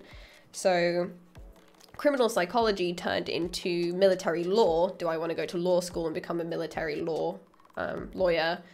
Was another one, because they'd pay for my law education and then I could serve them as a lawyer for 8 years. Or did I want to do photography was another one. And I went to art school only because my friend told me that I should. That was it. I wasn't going to become an artist at all.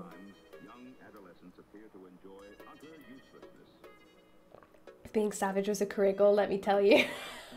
Mona kills me with kindness. Mona, you're too sweet. Slay me.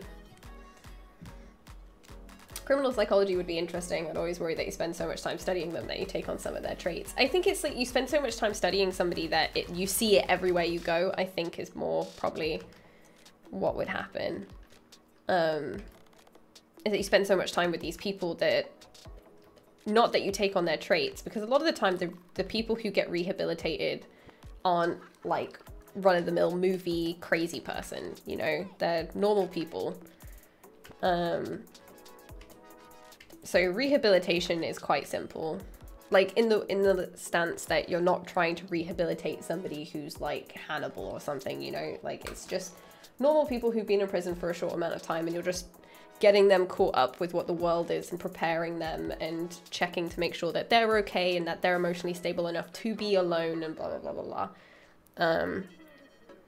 But I wouldn't have wanted to have done anything that was like a really serious case, which is more like a criminal psychologist rather than doing rehabilitation, which is what I wanted to specialize in. But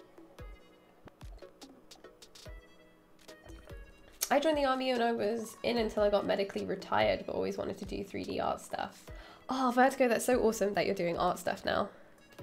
I know a few people who join the army and then now do art as a career, so I think that's really cool. Actually, no, I think this sits behind.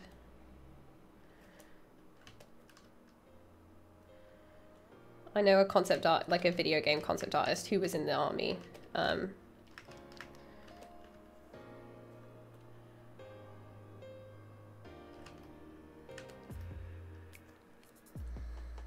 You can't handle the truth. I was a freelance sports photographer. Oh, that's so cool. I love meeting people who've done really crazy stuff. And I'm here, the odd one out, thinking I would want to be a pro wrestler. That's the coolest thing I've ever heard. That's so cool. When I was in Iraq, I met and made friends with a few combat photographers. My picture never made the army news though.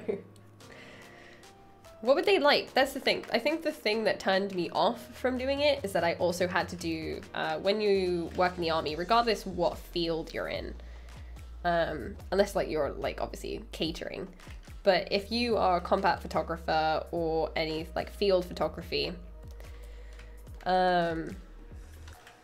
you have to do basic training, and basic training is basically anything from 6 to 8 weeks of hardcore running in the mud, horrible stuff. Really, really hardcore training for like 6 to 8 weeks, depending if you pass it. And that's like every day. And I did not want to do basic training, and that's why I never took a role in the army. I was like, I don't want to do that. That sounds rough. That sounds so rough. So props to anyone who was able to do that, because there's no chance. Absolutely no chance that I would be able to do that.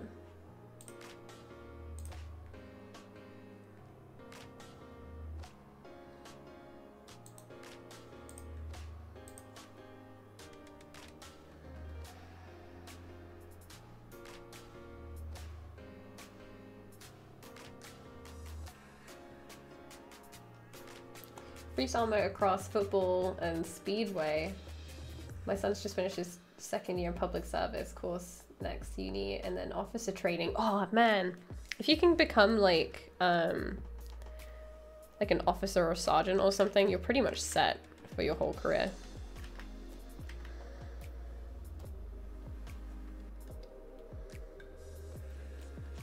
You get a nice house, you get nice living space, like lots of money.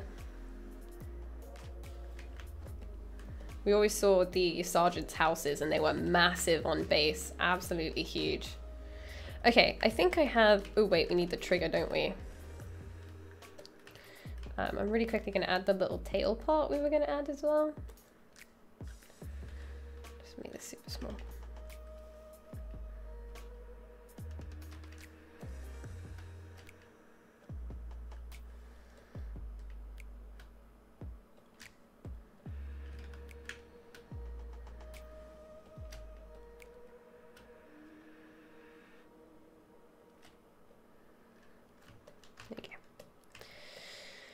Okay, now we have to add the trigger somewhere. Probably gonna move this back a little bit. Add it in here.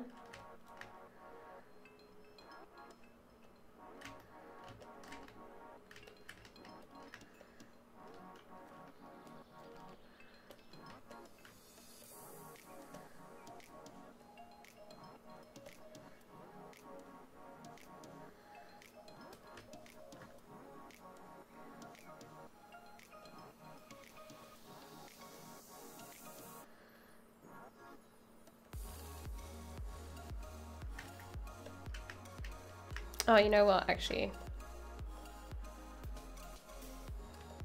Oh, where'd you go? Cube. All right, don't do that then.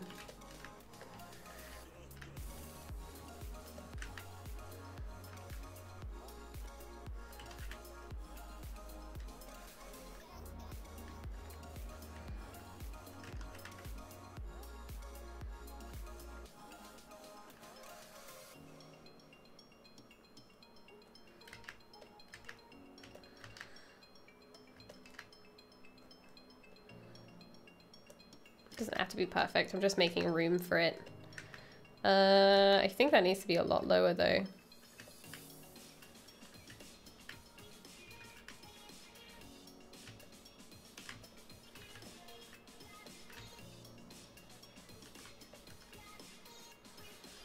Probably about there.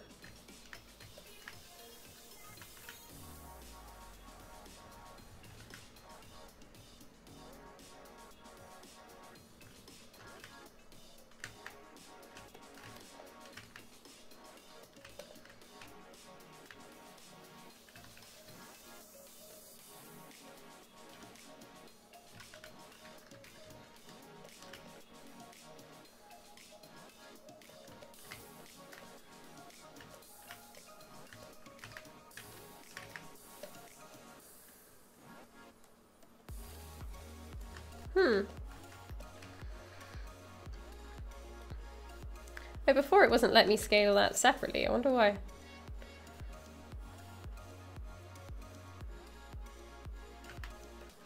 Okay, probably something like that.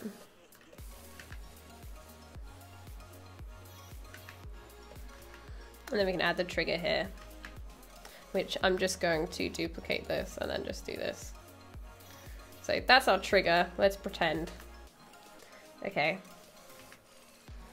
There's like so many little flies in the house. Get out. Get out, fly. Okay. So I think I have all the elements we talked about. If we look at the concept again. We could also add this little thing, but that's more of, these are all our primary forms. Well, this is the secondary form though, but these are all our primary forms. We're all blocked in. Now what we could do is merge absolutely everything, because we're going to replace all of it anyway, and just use it as our guide. Seeing how our floor is wrong. So nothing is symmetrical either, so it's a complete mess. We messed it up. It looks terrible. Let's just face it. It looks bad, but plus I really like this material too. ZBrush added like loads more standard materials, which I really like. So they changed a few things, but okay. But we have our standard block out.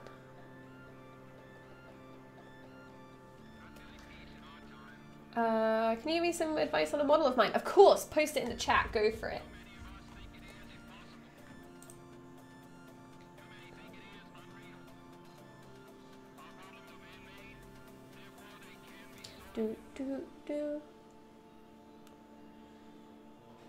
But you don't need permission to post links, just obviously do it wisely. Don't be that one person who ruins it for the many.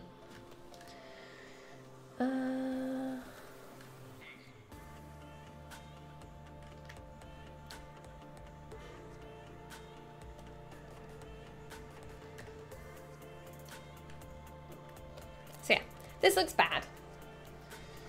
But don't have to call me out like that. Okay.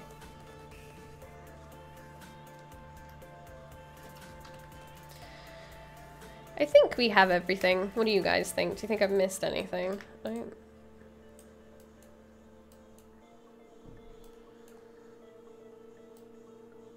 Looks like a toilet paper gun. Perfect. That's what I'm going for.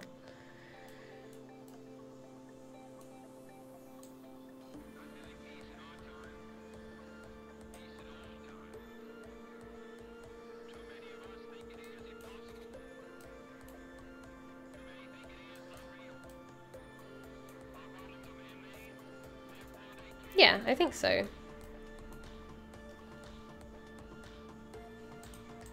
There's obviously some connection here I have to figure out, but the small thing where the lock switch is missing? Lock switch?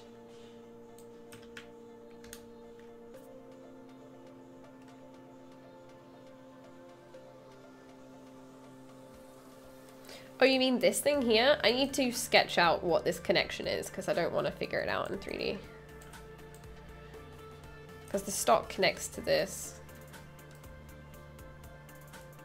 Yeah, I don't know terminology, so you guys might need to dumb it down a bit more for me.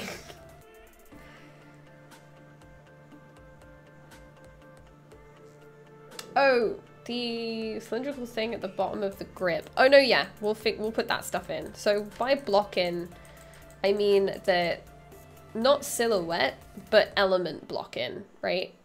So these are all the separate elements I need to build.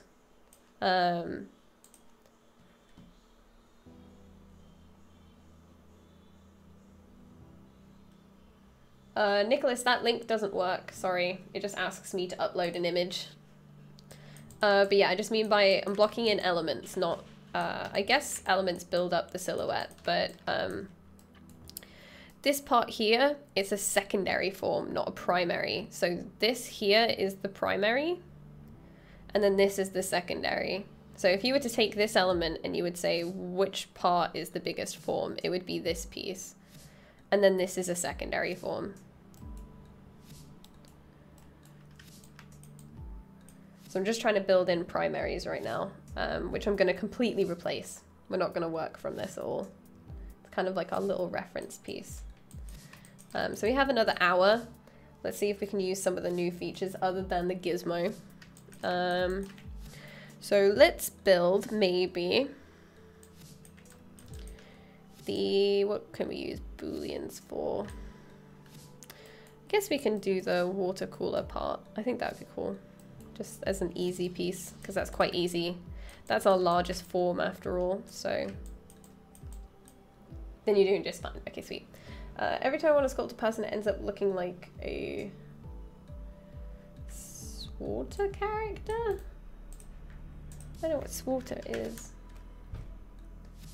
Star Wars, The Old Republic. Oh, okay, I get what you mean, yeah. Any advice or tips or tricks for jaw, etc. Try to get it to look more real? Oh, I guess, Nicholas, I mean, without seeing the picture, because I can't see it, the biggest advice I can give, and I was doing this at the beginning of the stream, is reference and research. If you want something to look more real, try to do what I've done here, where I've broken everything down into a big chunks, and then I use kind of like chiseling away at a rock. You start with the rock, and then you have to chisel away further and further and further down until you get to like tertiary and detail forms, right? So start big and then start working small. I think also work as low poly as you can for as long as you can. Oh, they're two separate images. Okay.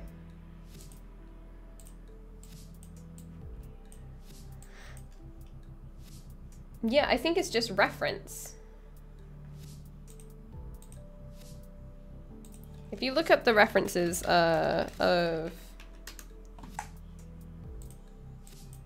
Look at the planes of the face and study what planes of the face make it look realistic, because I think you've got like, it looks kind of like Final Fantasy forms because they have quite a flat front face and then they don't have a lot of definition in their cheekbone to their jaw. It's very smooth. The ear proportion is off. There's not a lot of form in the nose, so that's what makes me think, once again, like more Final Fantasy looks, because they have such a smooth face. There's not a lot of definition. So if you want something to look realistic, try to study things like the planes of the face and where you have a form change, and break that stuff down and study it and try to gather references. And use the matte cap to tell you where these forms change. So here everything is pretty much one tone. It's very hard to see where the cheekbone goes to the jaw. I can kind of see it here, but it's very soft. But if you look at the planes, there are two different key form changes here. So you've got like a hard edge and then you've got a soft edge. So this soft edge just fades away nicely into the lip, whereas your entire piece is a soft edge. So just try to reference and break things down a little bit more.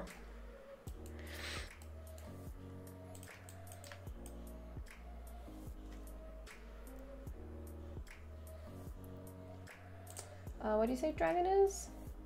I feel like the stock would be more aligned with the barrel, like on the same axis. Oh, do you mean higher up?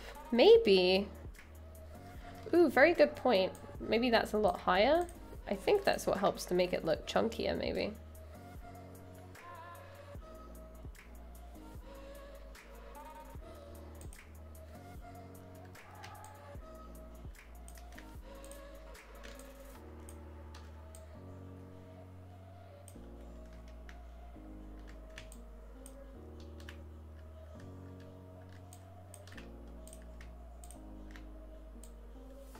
Yeah, maybe you're right, actually.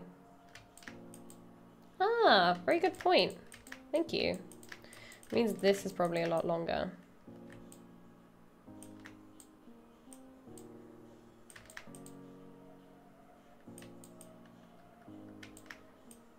Very good point. Thank you.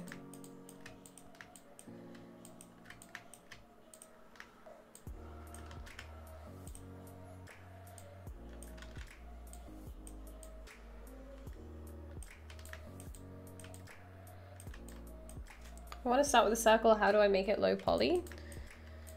By circle, do you mean cylinder or do you mean sphere? But if I want to change the topology of something, I normally just set remesh it.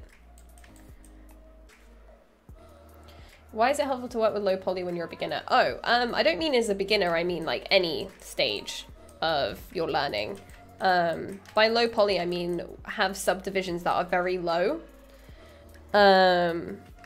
And then work up to higher subdivisions when you need detail. Don't do it right from the beginning. What I find a lot of people doing, it just depends on your workflow, I guess, because Ashley works with a Dynamesh workflow. But a lot of people work too high, like too high of a subdivision too early. And then they end up with lots of lumps and not knowing how to work with the form because it's really hard because there's lots of geometry that they're trying to deal with all at once. And yeah, just ends up creating lots of complications that people are like, why is it lumpy? Why can't I move this eye really easily? You know, if you want to change the eye position, it's so much easier to do low poly than it is to do when it's super high. Okay, so that looks a little bit better. We'll probably make these a little bit shorter.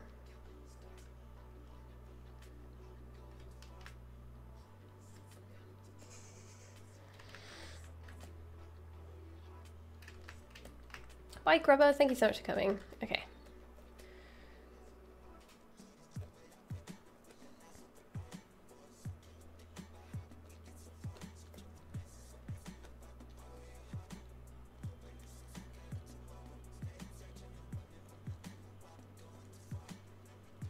I know I could merge all, but it puts it as another tool and I don't want to do that. Okay, so now these are all one subtool. I'm just going to auto group it. And it's not symmetrical, as you can tell. But that's fine. Let's get the floor. There you go.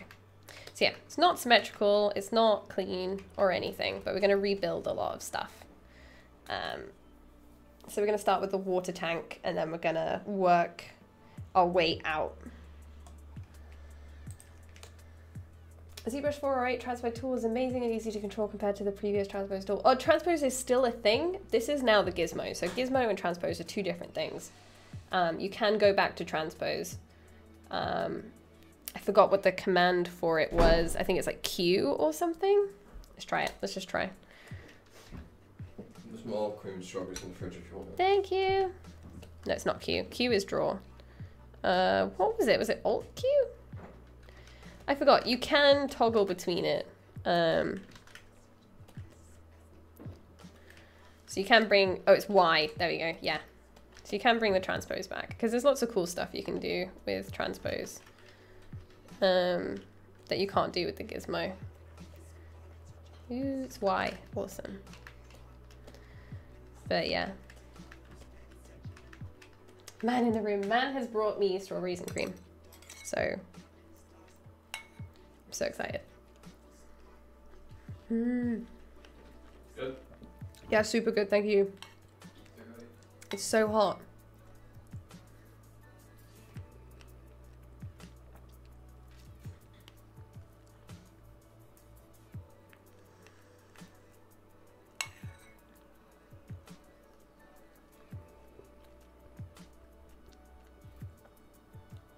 In your regular UI, it's on the button next to rotate. Yeah, I know, I removed all that stuff. Oops.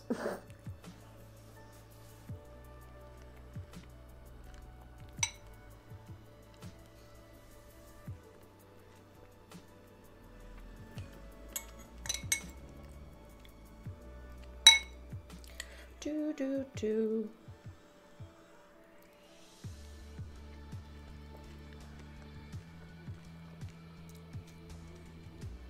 Super quick strawberry break.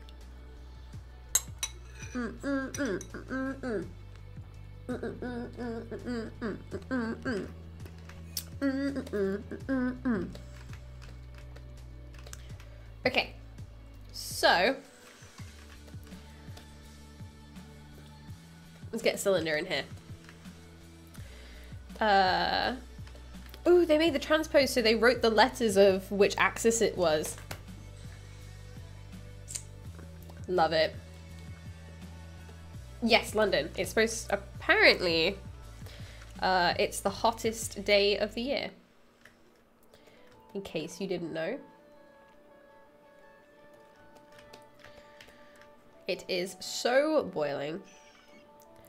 And in the good old English way, everyone is sweating their tits off. It's so hot.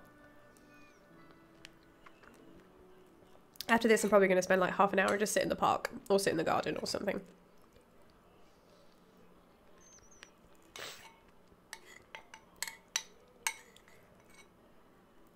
Cream.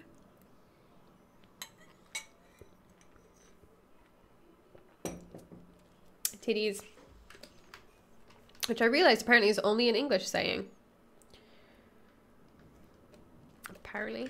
Why am I trying to scale it right when I need to just scale it up in general? Okay. So, I want symmetry along the X. And I'm just going to make sure it's definitely got symmetry. Okay. So, this is going to be our water cooler. Y is the shortcut. Asin. Not everyone. It's still in place. It's winter here and I have so many jumpers on, it's still cold. Oh, are you from like New Zealand or Australia or something? No, Australia is never cold. I don't know. Where are you from?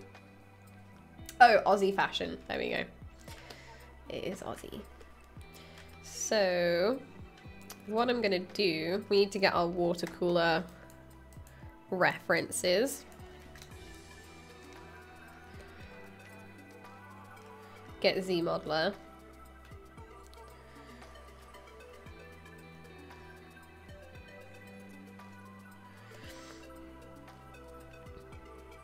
It's winter in South Africa. Oh, yeah. It's winter everywhere, but here I cry. Slide, edge loop complete. Just wanna, oh, I want to see if I can shift it. Can I select these? Ooh, I know what I can do. I can make them all a poly group. Oops. Poly group, not extrude.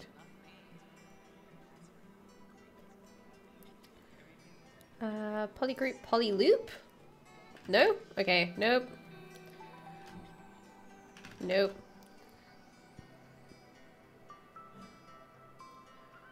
In front and poly group? Please? Nope. Okay, nope. Oops. Oops. There is one way that I can just click.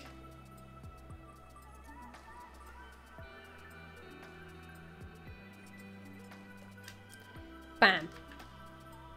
Oops. That's fine.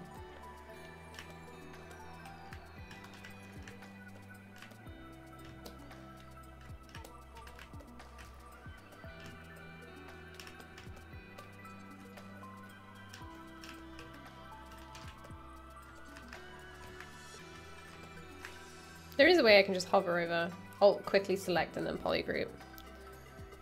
Ah, there we go. Awesome, thank you. I've done it by accident loads of times, but I haven't been able to do it on purpose yet. Okay, this is why I learned ZModeler.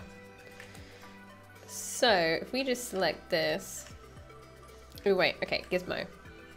Alt tap, say mask by polygroups, then I want to shift. Excuse me. Oh, does this not work with that? No. Okay, we'll just have to mask it off then. Shift. Not you. Because I don't want it to be... Okay. Go to extrude. Polygroup island.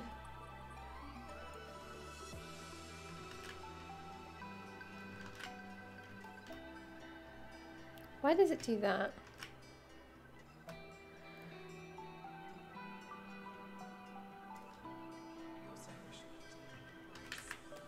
Those are definitely...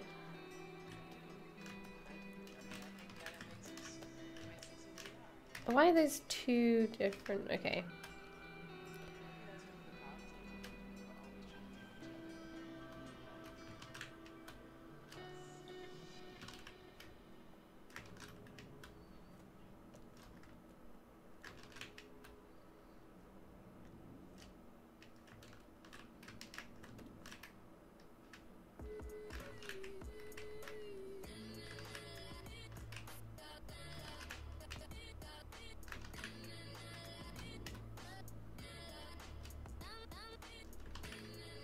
Why don't you want to make a new one? What? Now you're a different poly. Oh my god. I'm so confused. And then if I go to extrude. What?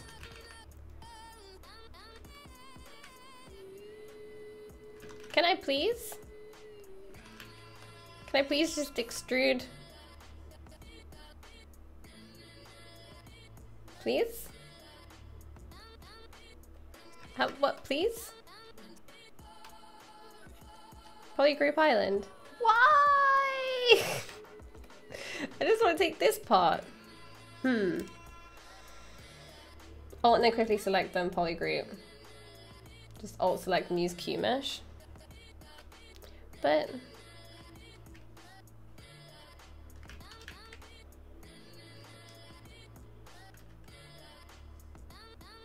the white group is like a quick selection. Your next action will affect it even if you do a single poly. Okay.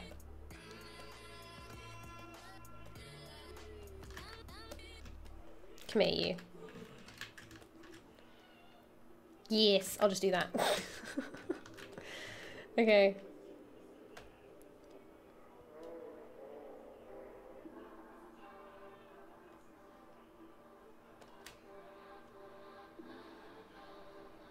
No, I want it to be quite chunky, actually. Okay, we're good.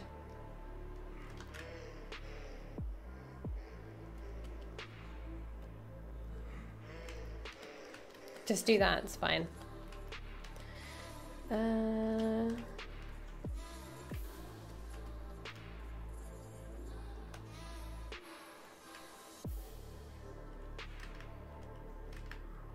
Ooh, I was just gonna extrude that in, but...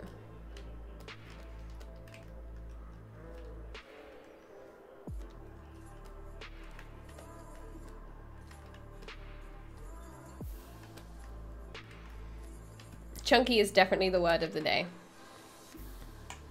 Everything has to be chunky. Chunky monkeys. Everywhere, allwhere.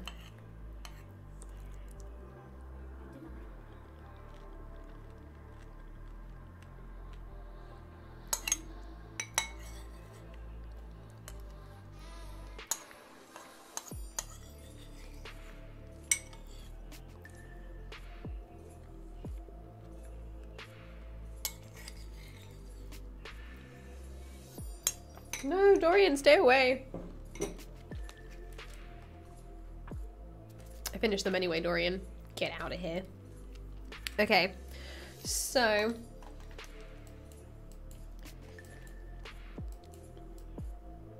Ooh, I'm gonna make it so it's not flat. I'm gonna do this kind of shape on it. So, grab, slide. Kind of like that. Then we're gonna bevel this, edge loop complete, 2 rows.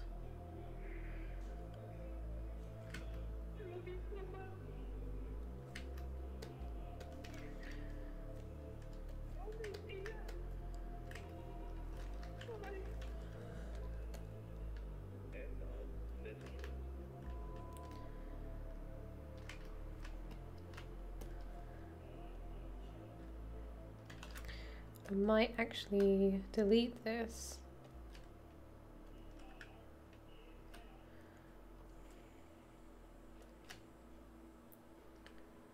Not quite the bevel that I'm looking for.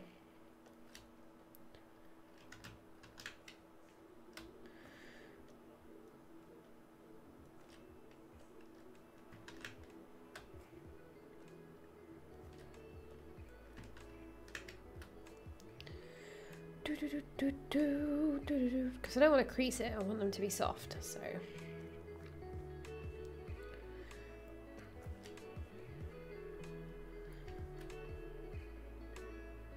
Scale.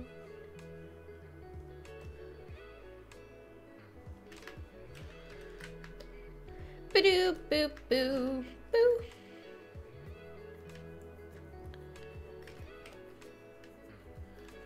Okay.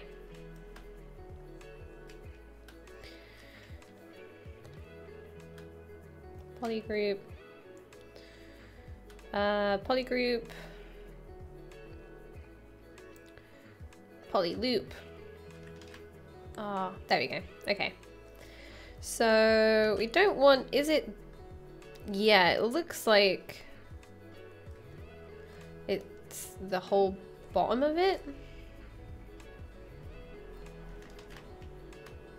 Definitely on overbright, right?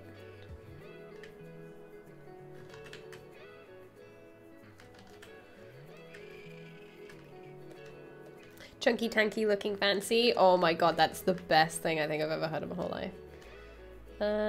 Oop. Okay. Do we want to do 3? The concept only has 2. I don't want to add too much detail to it.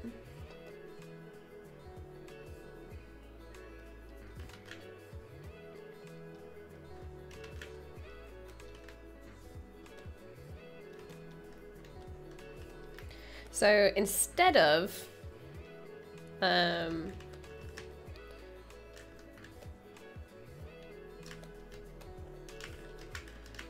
what I'm thinking,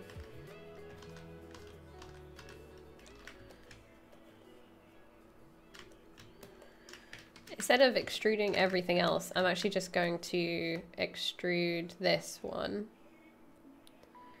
Extrude polygroup island. And just do this. Water cooler. And then I'm gonna go in and bevel these edges.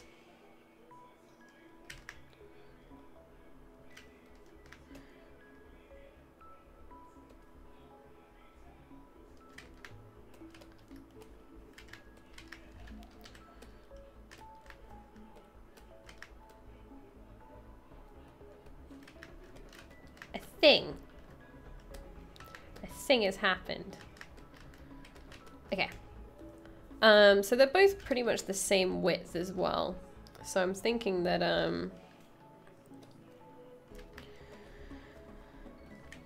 I want to make them uneven. I don't want them to be the same, and probably make them a little bit, as I'm saying, a little bit chunkier. So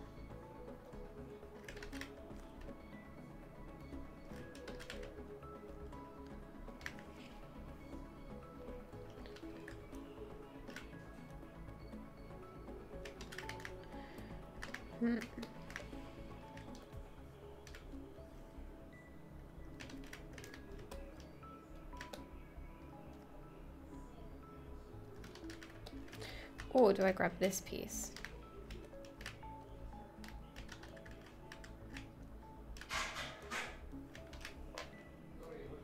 What is that sound? I keep hearing crashing.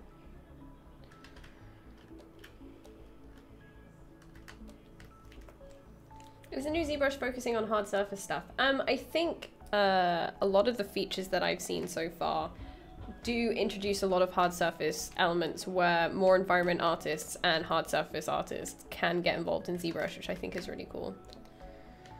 You know what I'm gonna do actually? Is delete some of these edges.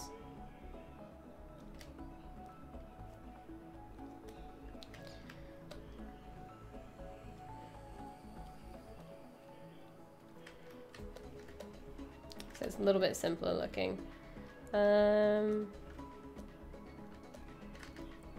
See, now my Maya brain is telling me I want to select all these vertices and shift them that way. But I don't think I can do that. Maybe in dynamic I can.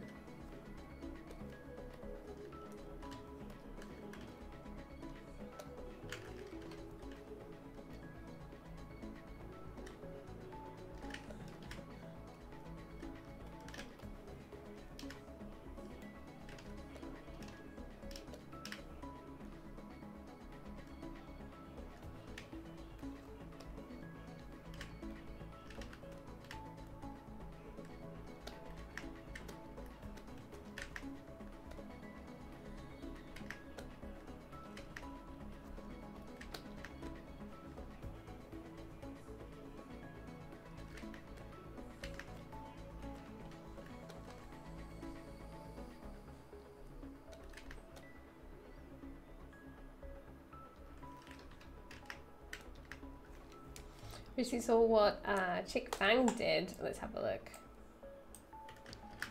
Listen to Maya. Just go back to Maya. Maya forever. Okay, let's have a look. This stuff is cool.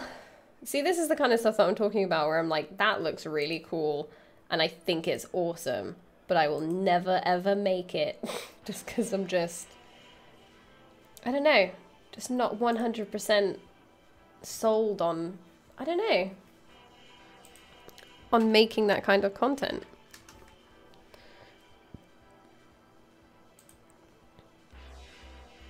I like how smooth it is though. It's really awesome. Oh, it's this one, the spider tank, yeah. It's really cool. This is not a spider, because it only has 4 legs, but... How dare you put some kind of social constraint on spiders where they have to have, like, 8 legs? How dare you?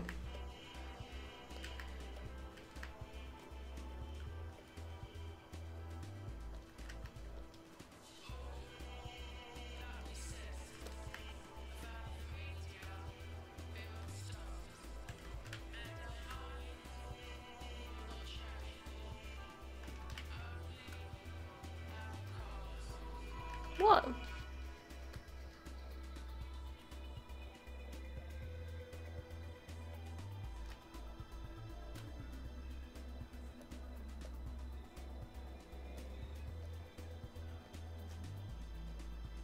What? Oh, is it because stuff is masked? No?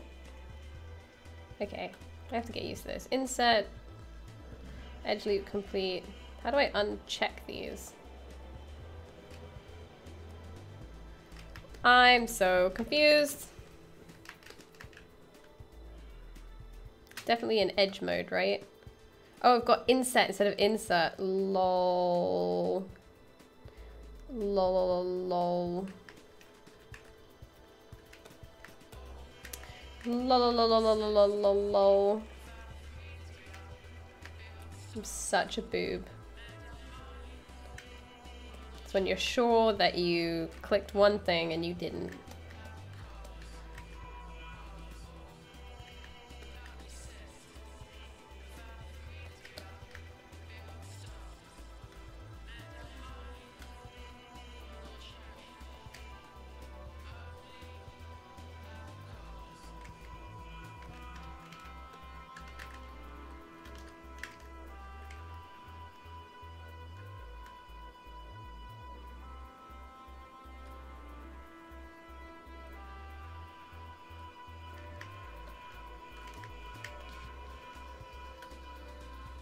Insert.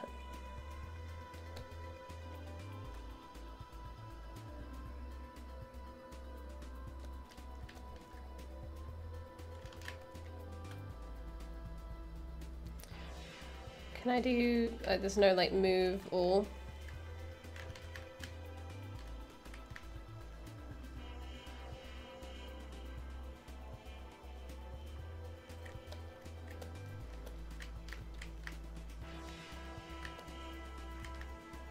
Kind of want to grab this whole edge and just shift it forward a little bit.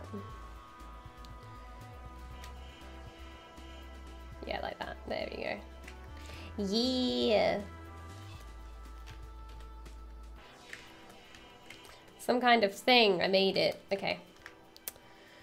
I'm not feeling this not being in the center anymore. I was going to put it a bit higher, but we'll see how it goes once I build some more stuff on top. But and I kind of want to soften a lot of these edges a bit more and maybe make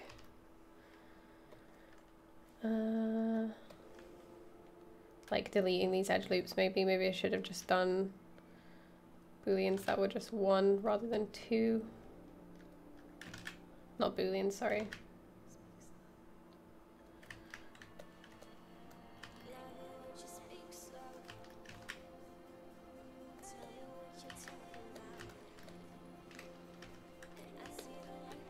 That's a bit better. Okay.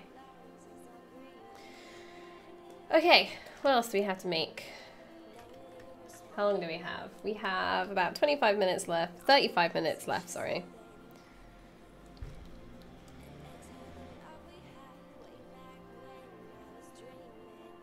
When I insert a poly loop, my plane gets moved a little bit. Yours doesn't. Is this a setting? I've not changed any of the default settings, so from what I know, it's default. I'm not sure why it would be doing that.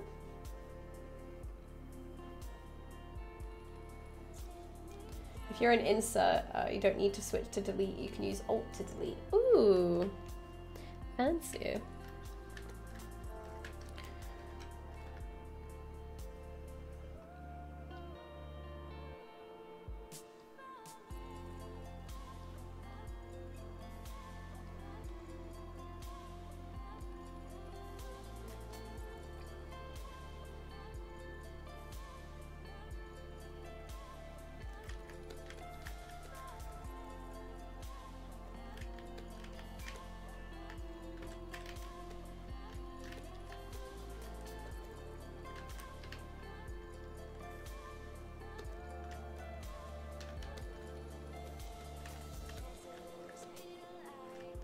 And I'm just going to slowly start removing pieces. So let's try some Boolean action, shall we?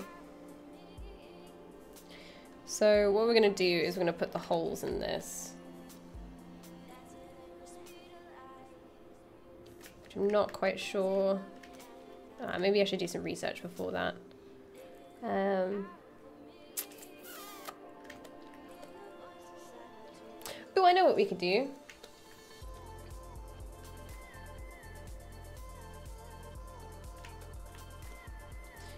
We can make the interior of this, actually.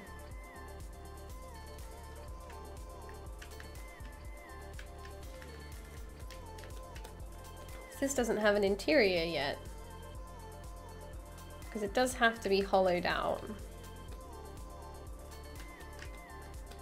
But yeah, we can just play with booleans for a minute. So we duplicate, make this top group.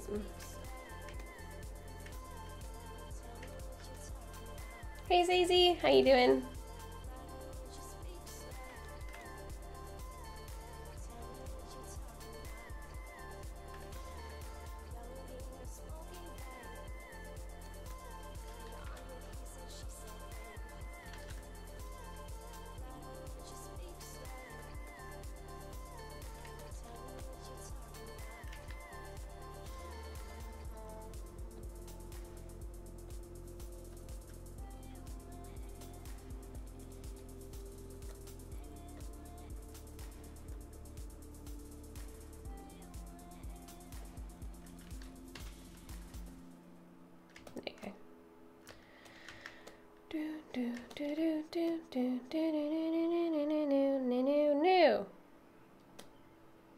That's pretty cool.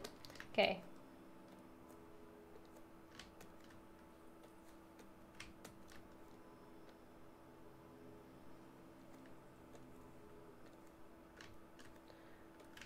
Turn on transparency. Take this.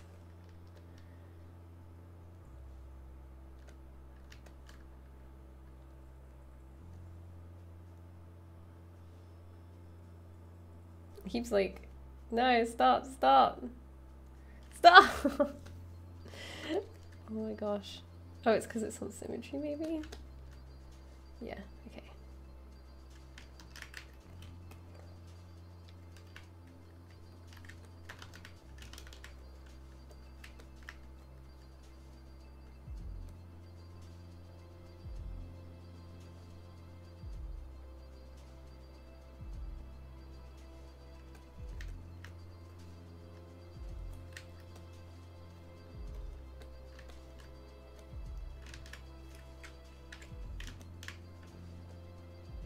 Okay, so this didn't work very well. Yeah, an inverse deflate actually would probably work fine. But scaling it works fine, but I want the end to come out. So what I can actually do is let's just insert a...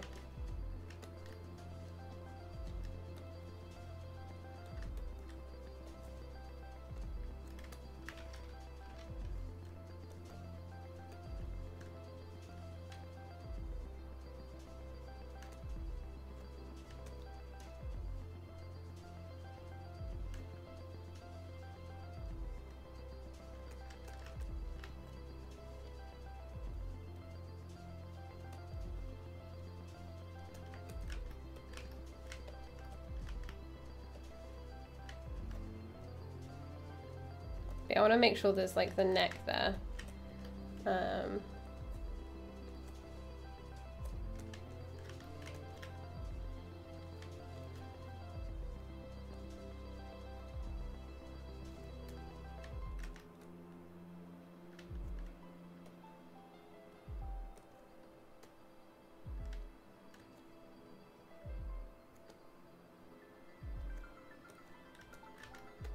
My computer's humming a little bit to this.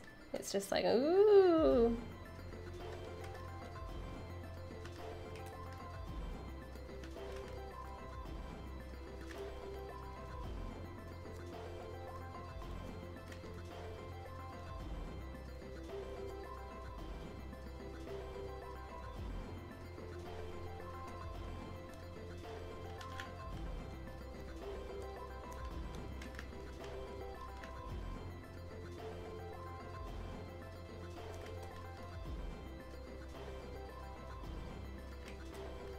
How long do you think this will take to finish? If this is only a ZBrush project, like the channel, probably maybe a few sessions, just because I've only got like 3 hours a week really to spend on it.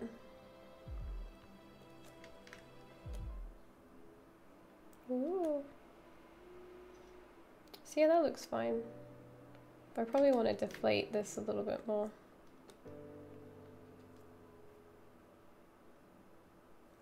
Where are you?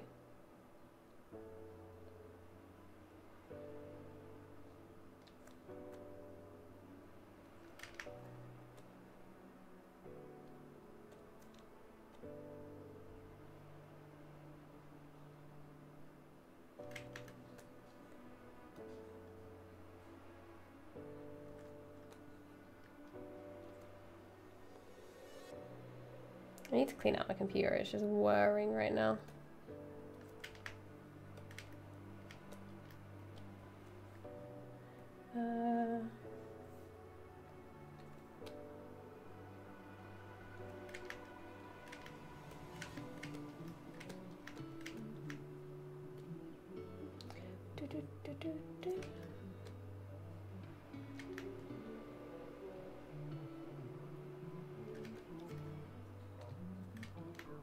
Okay, save this. I haven't saved at all. Splat gun. Why am I so bad at spelling gun? Block. Okay. Where'd I put it?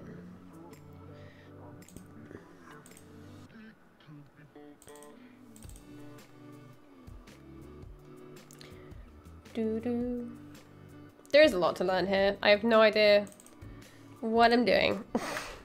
But I want to play around. How I learn is by breaking things. Splatgub. Yeah, it's just destined to be called Splatgub. Make Boolean mesh. Boo boo boo. Which is here. Aha.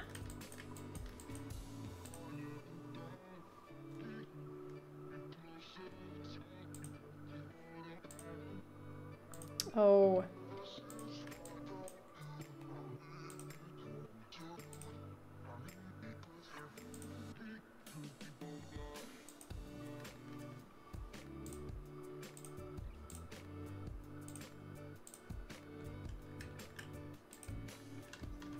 Oh no, come on.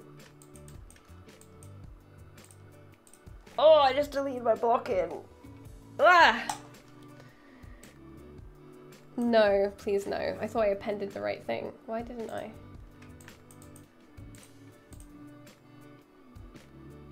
Oh no. No, please. Oh, I hate that. Why can't I undo deletes? Why? Okay. Crap.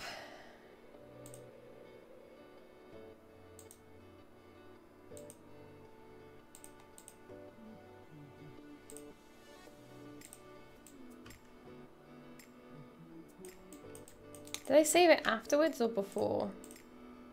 Ooh, ooh, ooh, ooh, no. No. Control open. Oh. No, I think I did it before.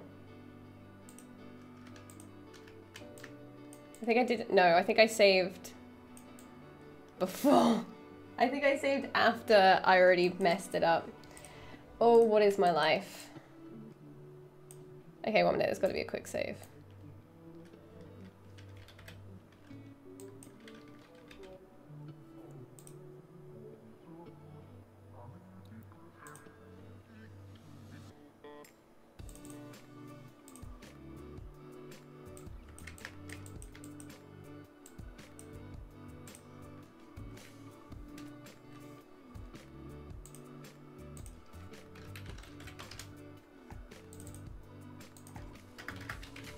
It's fine. All is fine.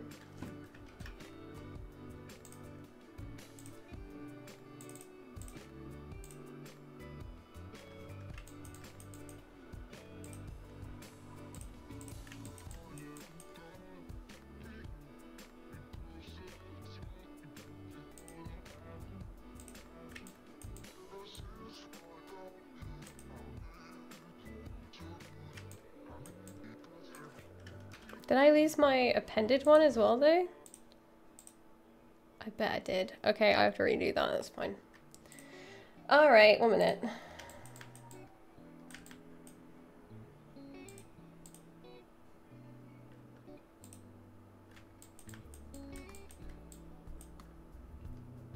We're good, we're fine, it's fine. Best thing to do is not to panic. It's fine. It's fine. Aha! All is fine. Okay, good. Quick save saves the day.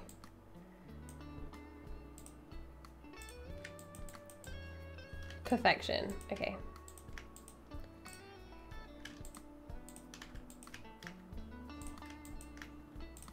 Yes. My ZBrush never seemed to crash until I started streaming it.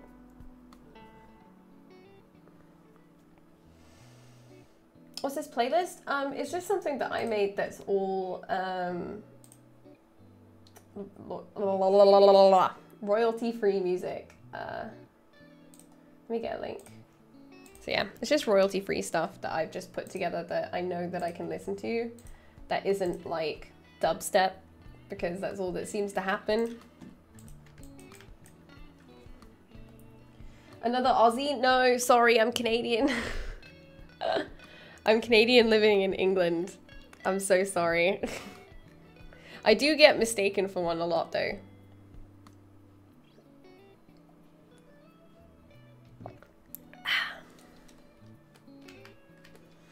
How long do we have? 20 minutes. So we got the water cooler part. Web music, I know.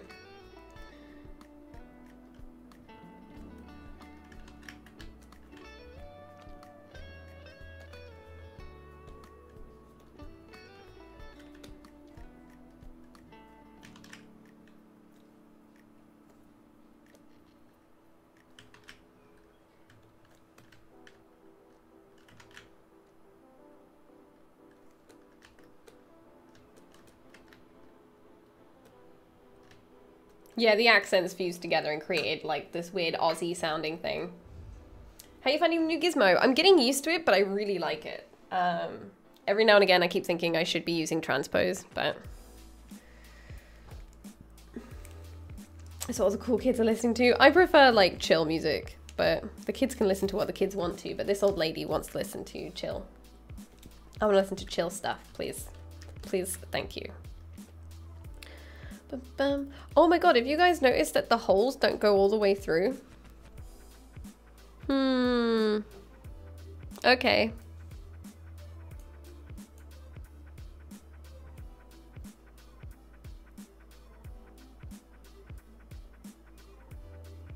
Are you able to move the pivot? Yes. So it's literally just holding down Alt basically unlocks it. If you look at this little unlock part, and you can move it around. And then you can reset it to the center. or you can alt tap and it'll align itself to the normal of whatever you're on. What's that? I don't know where he is. Is he not under the bed? Yeah. He's in his crate under the bed. Oh, okay. But yeah. And then you just click this little thing to kind of put it back to the center. But now that seems all warped.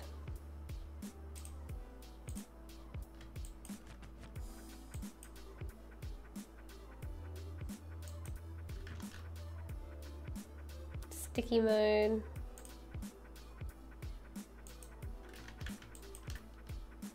Yeah, now I've screwed it up. Now I've screwed it up. And you can undo all of those positions as well, which I think is really cool. Oh. So this is a new ZBrush app with an unreliable undo. Great. No, so the only undo is that if you delete something from the subtool, you can't undelete the delete. It's basically permanent. So I just started like gun-hoing and just clicking stuff, and I shouldn't have done. You can undo lots of stuff. This all here is your kind of like what you've done.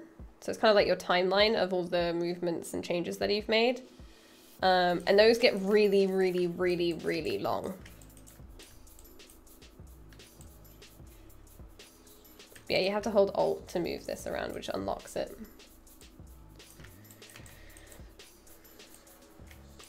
So let's do this part because it's quite easy.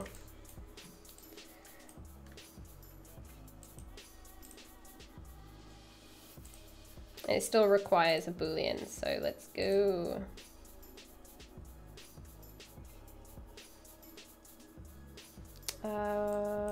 Just insert anything. Doesn't really matter what, to be honest. Get a gear, why not? I don't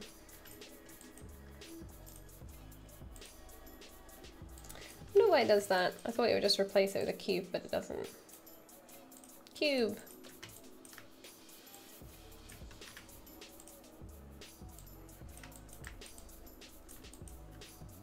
Just gonna click auto groups.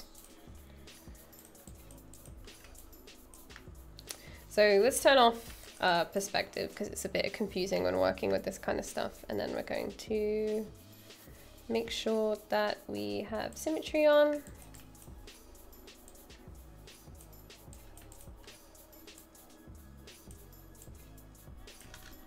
Go down, hold down Alt, Shift, sorry, to get like a degree. And transparency.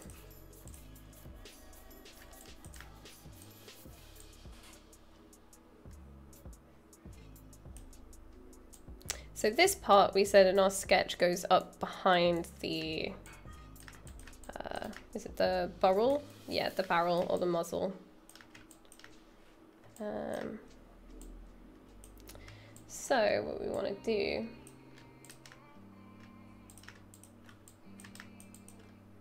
is then get our ZModeler brush. Sorry about all the clicking. Polygroup.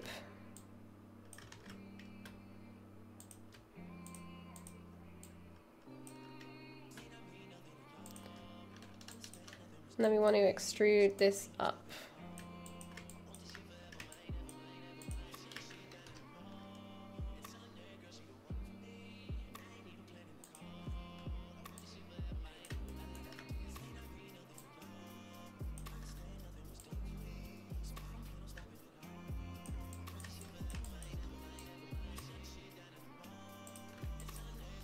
And I'm just going to remove it, make it not visible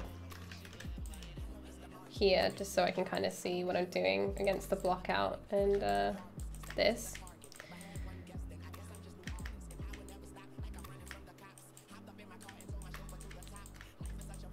And then let's delete this edge loop real quick. Where is, oh, I'm already on delete. Whoa.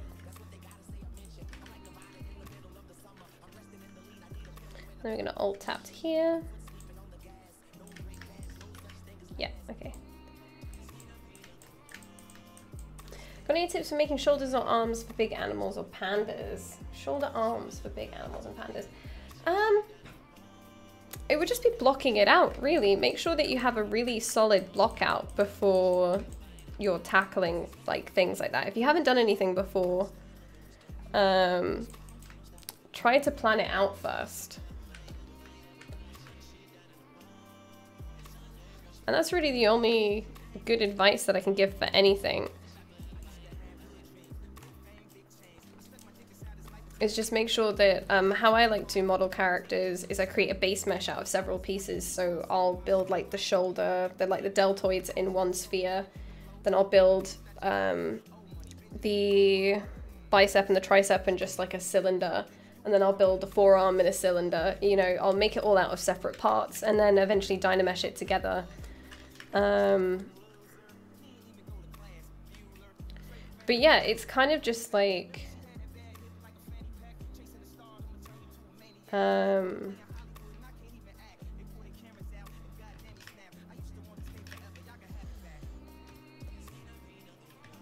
don't know. I just make sure I block it out. There's no real tips that I can give about... Oops, I almost transposed then, did you see?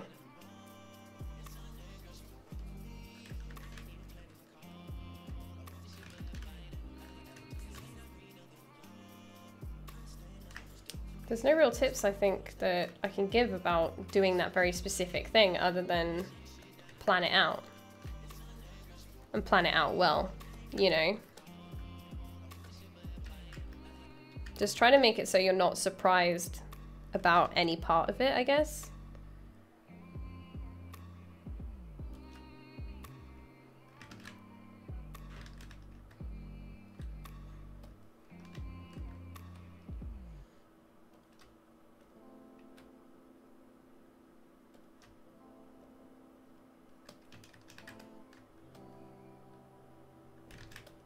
I mean, just good preparation means that you can do anything, really.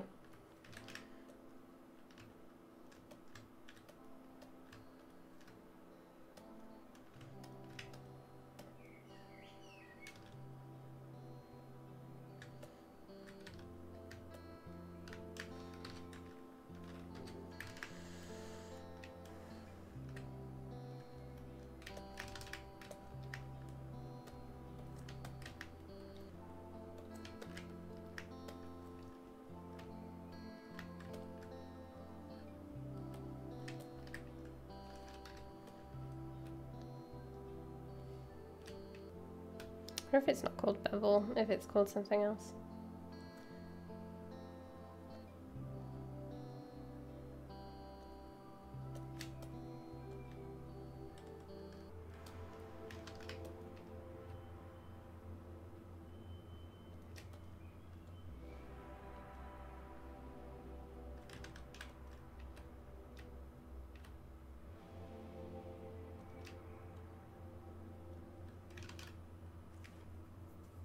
You can just alt click on the circular arrow to reset the gizmo rotation. Alt and click on the circular arrow. Let's try.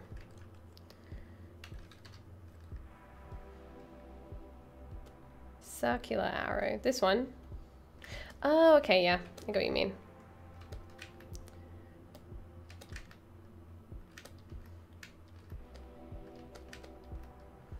Yeah, maybe if you're having trouble with arms, just rather than doing it on your actual project, just do like a mini study on the side or something.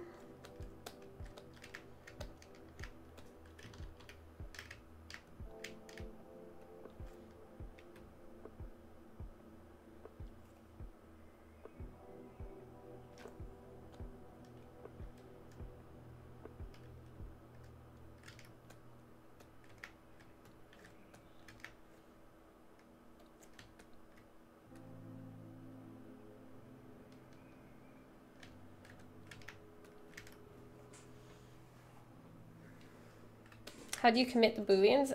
You just click make boolean mesh.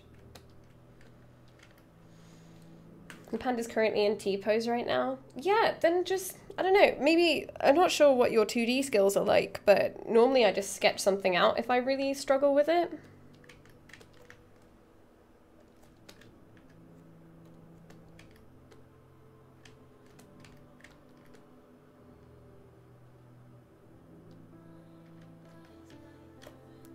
Oh, itchy eyebrow. We have 10 minutes left, okay. Gotta go now, hope I can catch the next session. This journey into hard surface sculpting is very interesting. Oh yeah, hopefully everything will go okay.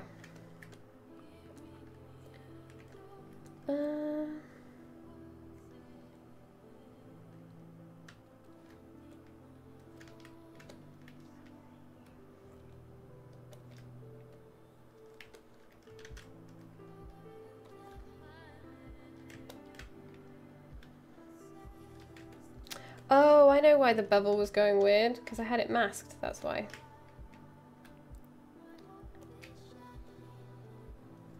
No? Is it still doing it?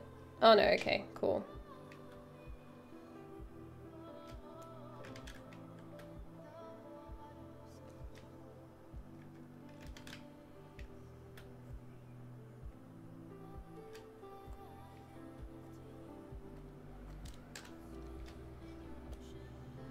Why can't I get like a nice curve? That's what I'm wondering. So I think bevel might not be the right thing I'm trying to do. Crease, delete, polygroup, move, auto radius, it's a mask move, extrude, Q mesh, scale, slide, spin, stitch, swivel, transpose. Maybe it's just because.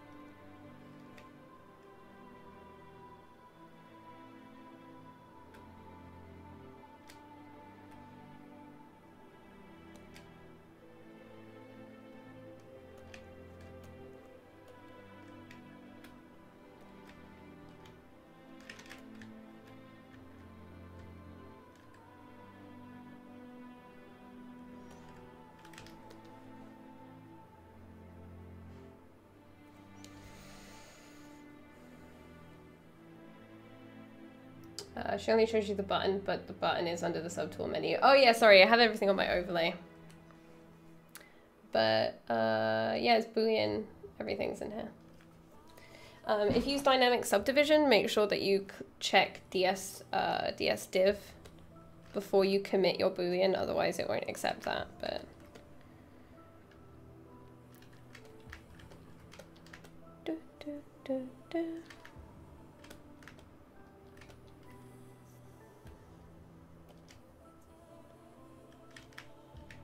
I really like crease.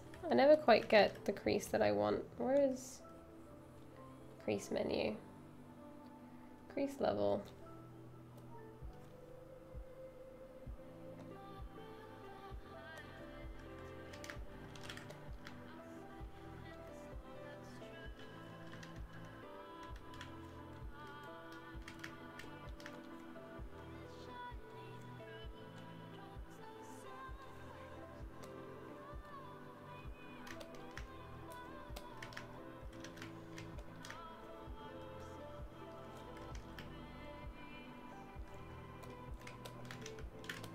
May. Crease level, let's just put it to like, yeah, 2. Make this like 90.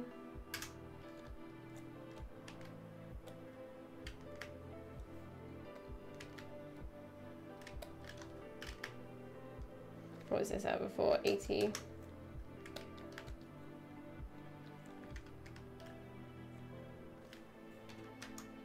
Maybe 3 instead. 3.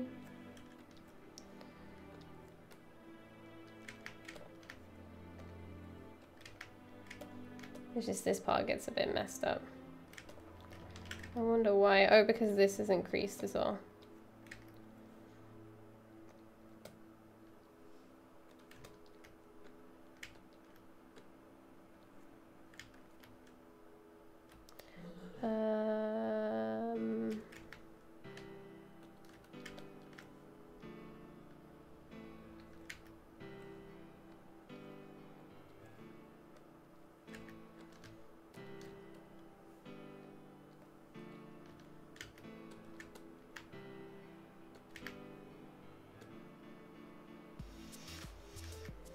It's just like when you see this part, it's like, oh, sadness. Turn off the floor.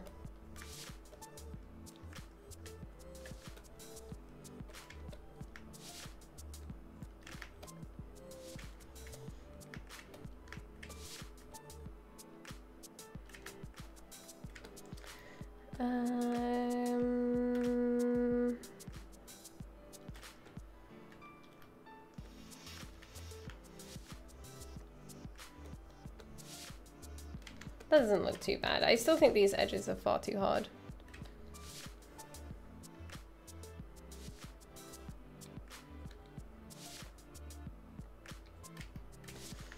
So I probably want to make the crease even lower than that, just set it at 1, because I want there to be a hard edge, but not to that extent. Maybe I should just bevel it instead. Maybe that will give me more what I'm looking for. So just about kind of experimenting to see what it is that you want. Set it to 1.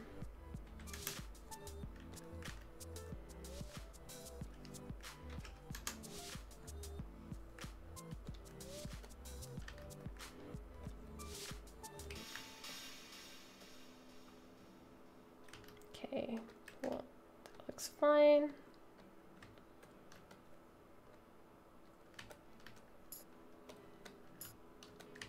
No, maybe 1. Okay. It's between 1 and 2 that I want to go for. Can you do 0.5? 1.5? No? Okay. Could just do polish by features, yeah. Okay. Just crease everything.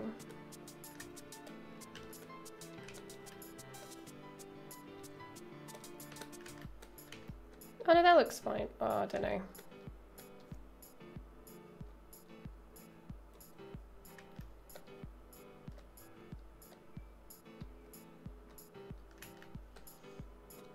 It's not too bad. I'll buff everything out. This is just, I'll skew it all up. So, let's insert a sphere.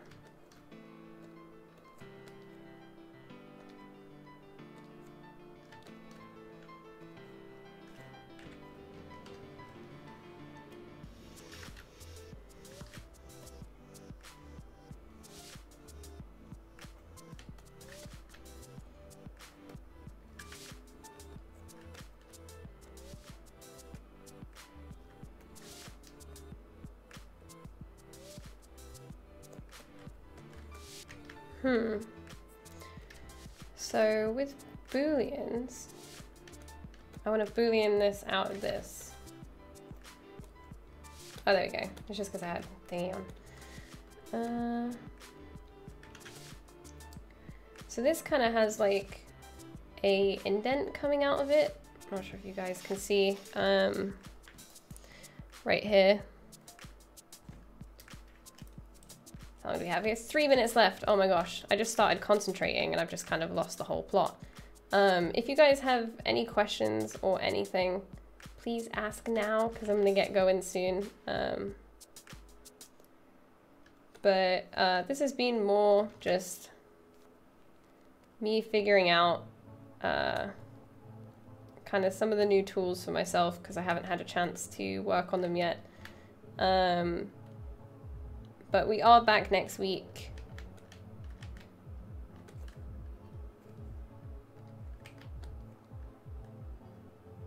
Oh.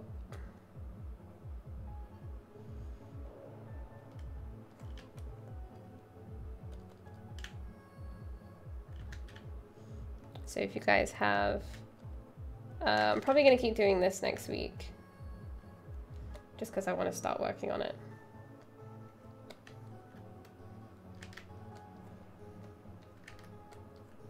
But if you have poly preview, you can see the Boolean mesh while you shape it. That's cool.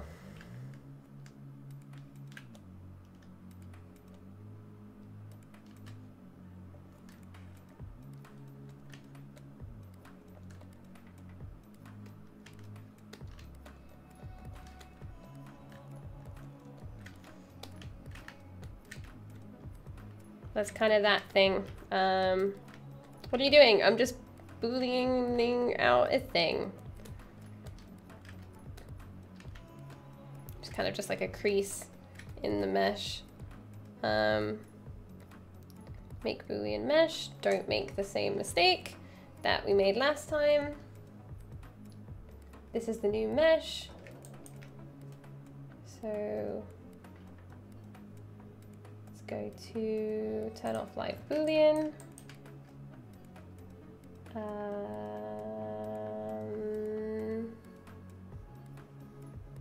Let's go to, what am I doing? Brain fart, append, there we go.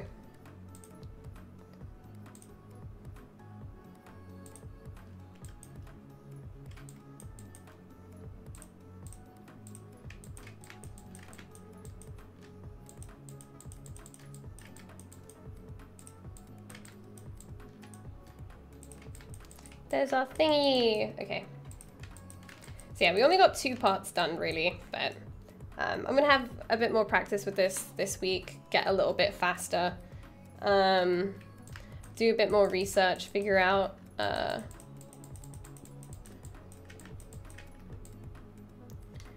what I need to do to kind of nail this. I'll probably make this piece again because I want it to be chunkier, but yeah. Hopefully we can start making a cool weapon next week and I can get into like, get into the groove of things a little bit more because it's been a bit slow. But thank you so much for hanging out with me, everybody. Will you paint it in ZBrush or do you use Substance Painter? I use Quixel, so it will be, I paint like basic flat colors on stuff, but I don't do full poly paints normally, unless it's for skin. Sometimes I'll do skin or fabric in ZBrush and then bring it over and bake it, but then I'll change it again in Quixel. So it's more about getting a base than anything else. I'm so sorry, I've not been very good at checking out chat, but I got kind of lost in concentrating on this. So next time I will make sure to not do that and get better at life in general. But thank you so much for hanging out, everybody. Next we have Pierre is going to be doing some sci-fi characters in ZBrush, which is on Sunday, which is tomorrow, 10 AM PDT. So if you want to check that out, please give the ZBrush channel a follow. Make sure that you've clicked the follow button so you can see more. Well, I guess I say more, but this hasn't been a very good stream overall. But so you can see some awesome ZBrushes and 3D artists and artists that do a whole range of stuff that are much better at the new features than I am. But if you want to check out my own stuff, you can find me on Twitter and Instagram on Unicorn and Twitch at Unicorn Dev, or you can find me on ArtStation at Shayleen Hulbert. So thank you so much for hanging out, and I will see you guys next week. Okay, bye.